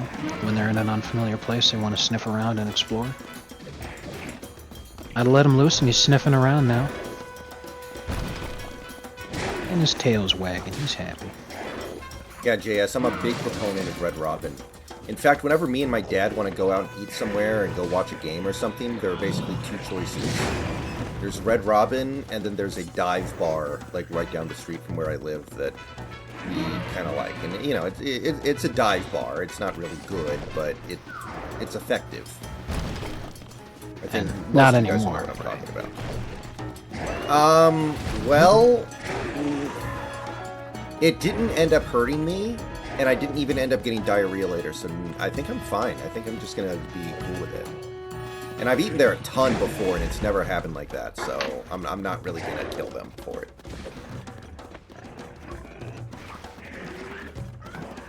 But, oh yeah, okay, so you guys in the chat won't get the context. Last night, after I settled down, after the game was over, my stomach freaked the fuck out. All night long, it was growling. And it didn't hurt. I didn't feel sick. I wasn't hungry. I had eaten a lot for dinner because I went out to watch the game. All I had was a salad and pizza at this dive bar, which I've had a million times before, so I don't think it was the food. It didn't hurt. It was just, I was actually kind of impressed by myself eventually. I was making so many disgusting noises. I was actually kind of proud of it. But that has never happened before. My stomach just freaked out.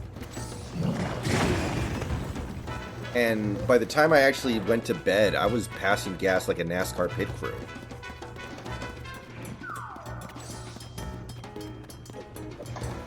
That's absolutely disgusting.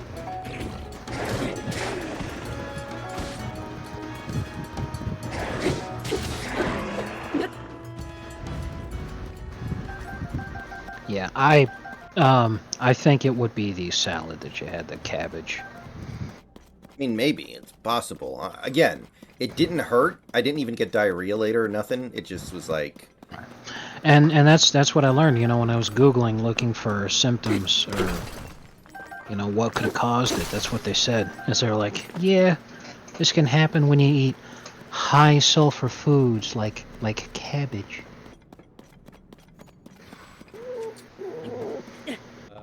Let's see. I'll put you back in your bed. Yeah, Origin, I've never had In-N-Out. I don't think they have In-N-Outs here, but I've actually heard it's pretty overrated for most people. I don't Although, know. to be fair, he has heard that from me, so... I've heard it from other people as well. I like Dick's Burgers, but they're really small. So it's like if you're not that hungry, it's great. but I don't get the big deal at all. Like, I was like, okay, this is fine, I guess.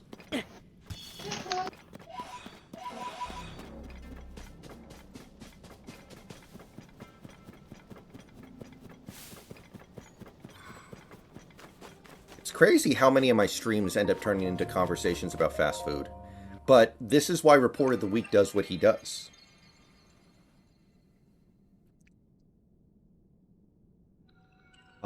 Fast food unites basically everybody because everybody at some point in their life, even if they don't really like it that much, they have to eat fast food.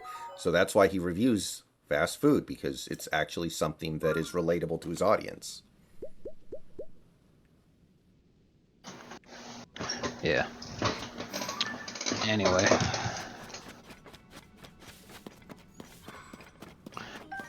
Oh, God.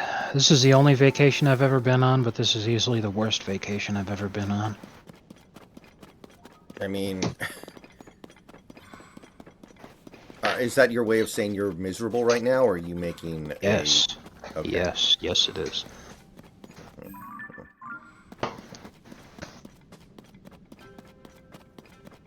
Wow. In my recommended channels, having never clicked on these streams before in my life, are 3 titty streamers. Well, What the fuck? I guess you got to give Twitch him a is try.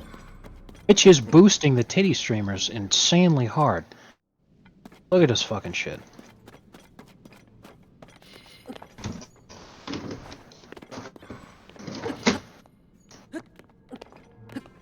You want me to... Oh, you want me to click on it?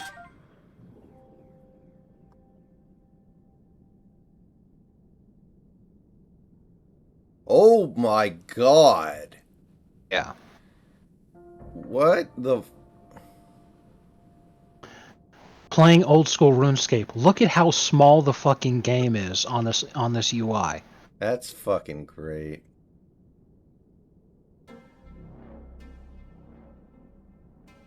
And you know the other titty streamer in my fucking recommended here is Amaranth. Okay, it makes sense why she gets recommended. Good lord.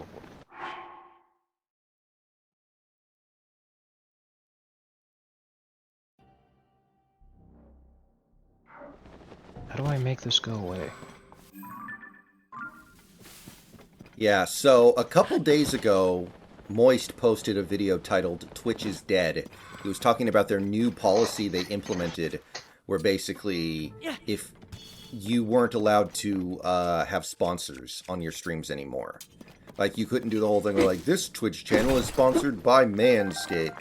Do you want to shave your testicles? Like, you know, basically they're like, you can't do that anymore. That sucks. And the outcry was so severe, they rolled it back after, like, less than 24 hours. Yeah. Because there's no reason to do that. If you're talking about you think it's hurting Twitch as a business, you need to fuck off, because there's no reason to believe that. The only thing it's actually doing is providing the streamers with a form of income that they do not have that comes from Twitch, which means it removes some of Twitch's ability to control the content creators. But these are the guys who give your website profit in the first place. If there were no streamers, there would be no income for Twitch as a business. Streamers have to exist in order for them to make money. So them trying to control the streamer's ability to make money is just despicable. It doesn't hurt Twitch. It doesn't hurt the business. Certainly not any more than shit like this with the fucking recommended titty streamer. Like, I look at that, and there are people who genuinely think that Twitch is a porn site because that's the first thing that they see when they come to the website. It's disgusting. Yeah. Now, Twitch did roll back the change, but I've said this before, I'll say it again. I am paying serious mind to the possibility that this Twitch thing isn't going to work out. Now, I know I'm not one of the best streamers or anything, but I've literally gained 1 follower in, like, the last 3 weeks. My streams have been really dead lately, no matter what I play. Oh, And really? yeah. Well, part of the reason why is because there's no football. People want to come to my streams and talk during the football season because things are happening they want to talk to me about. So you However, don't think that if we were playing Diablo, it would make a difference right now? it probably would make some kind of difference, but not that big of a one. Like, Especially not if we're having the problems that people are describing. yeah, so what I'm kind of thinking, and I've talked about this before, but maybe this is just going to be a thing where we either go back to YouTube and I start using my old YouTube account that I used to upload VODs, or maybe I go to Kick.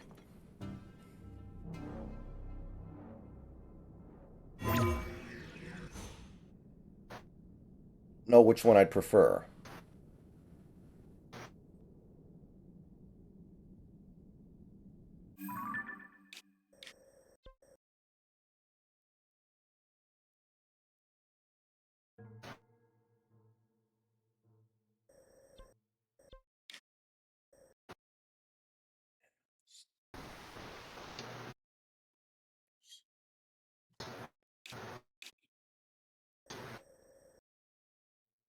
Oh my god.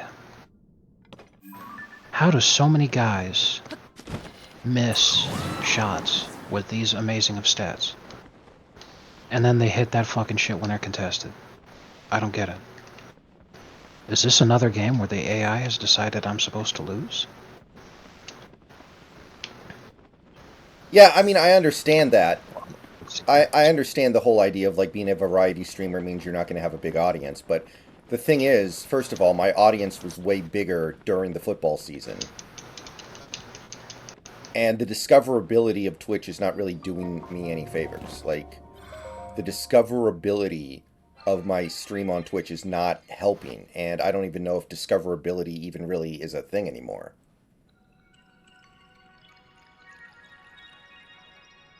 Now, I mean, I wasn't trying to get famous or get rich off my Twitch streams ever, of course. I was never trying to, like, make this into a side career. Maybe just something that, maybe I'd make a couple $100 a year on it. But the point is that, you know, it's completely stagnant now. And I think people will start coming to my Twitch streams again when the football season starts and they actually have stuff they want to talk to me about. But it's been dead for a while now, and it doesn't really matter what I play that much. So, okay, please be the right one. Please be the right one.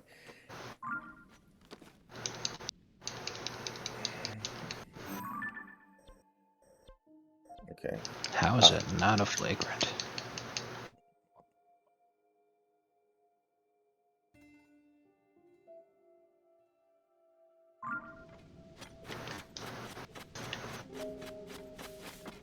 Ah.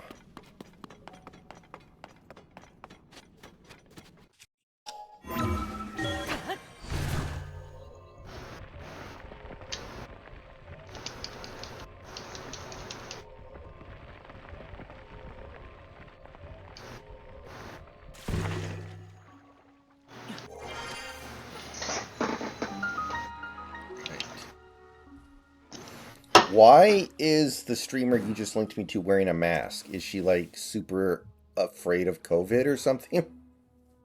Like, we can't even see what her face looks like. What's the point? I guess. Between the makeup she's wearing and the mask, I think she's very deliberately trying to hide her identity. That's my guess.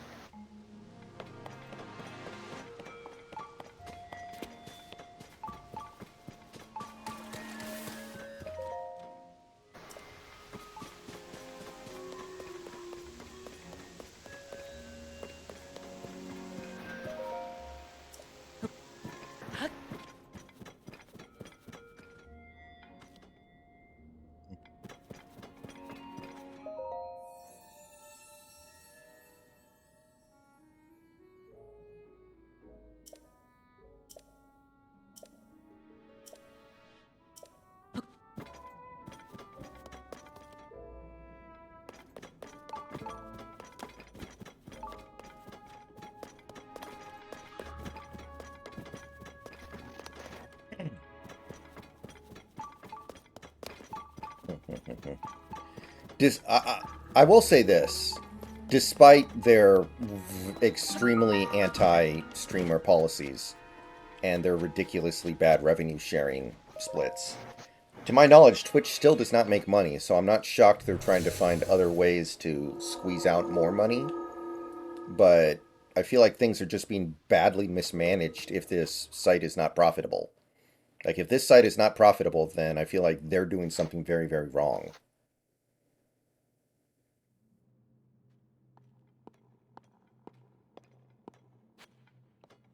Like, I think if you sold Twitch to Elon Musk, he would fire a lot of people after finding out they don't do anything. Oh yeah, no question. Or something, you know?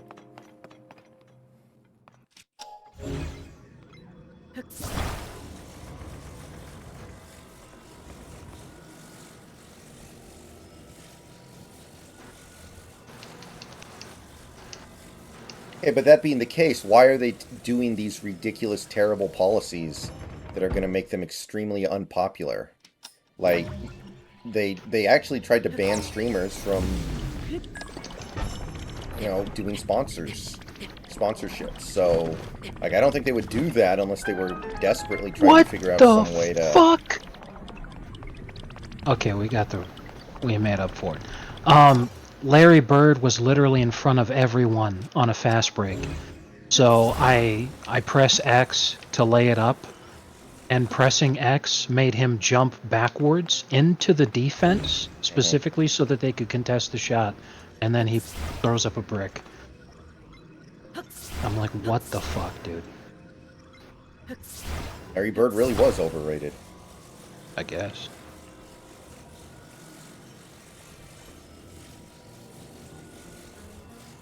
I'm actually just really concerned because this is on pro difficulty. There's still All-Star, Superstar, and then Hall of Fame. So I'm like, how hard is that fucking Hall of Fame gonna be if even with this roster I'm struggling this much on pro because the game's fucking me this hard? Like...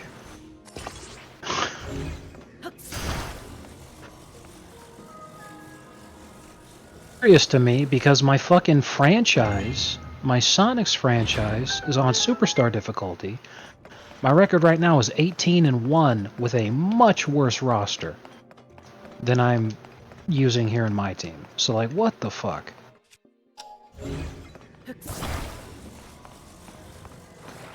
I don't have a clue.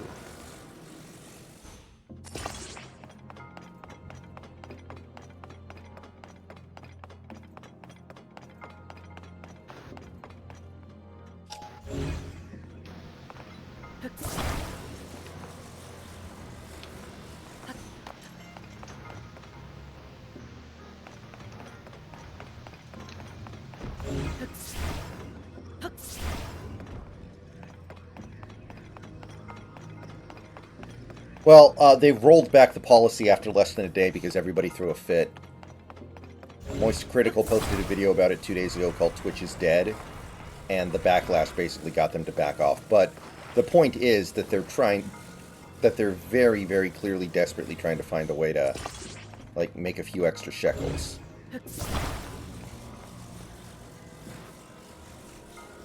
Sheckelstein, boys. Yep.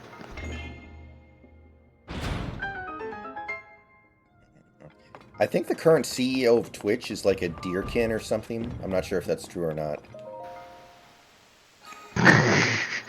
I know what you're talking about. I don't think it's the CEO, but yeah, one of them's a fucking weird lunatic, definitely.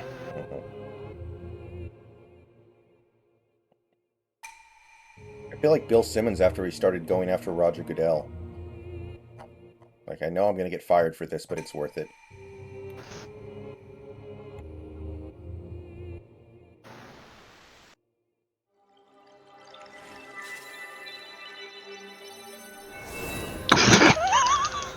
That was a flagrant.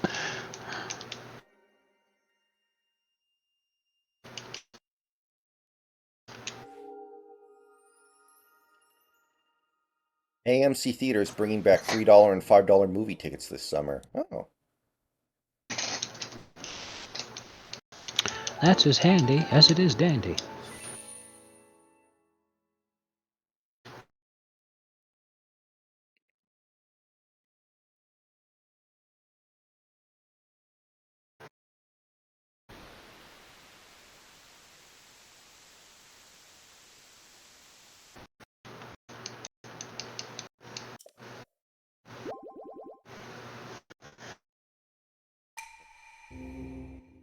All right, guys, it's past midnight, and I do technically have work tomorrow, so I think I'm gonna go ahead and get out of here. Thanks for hanging out. See you guys tomorrow. Probably post a new video like I don't know soon. Been a while.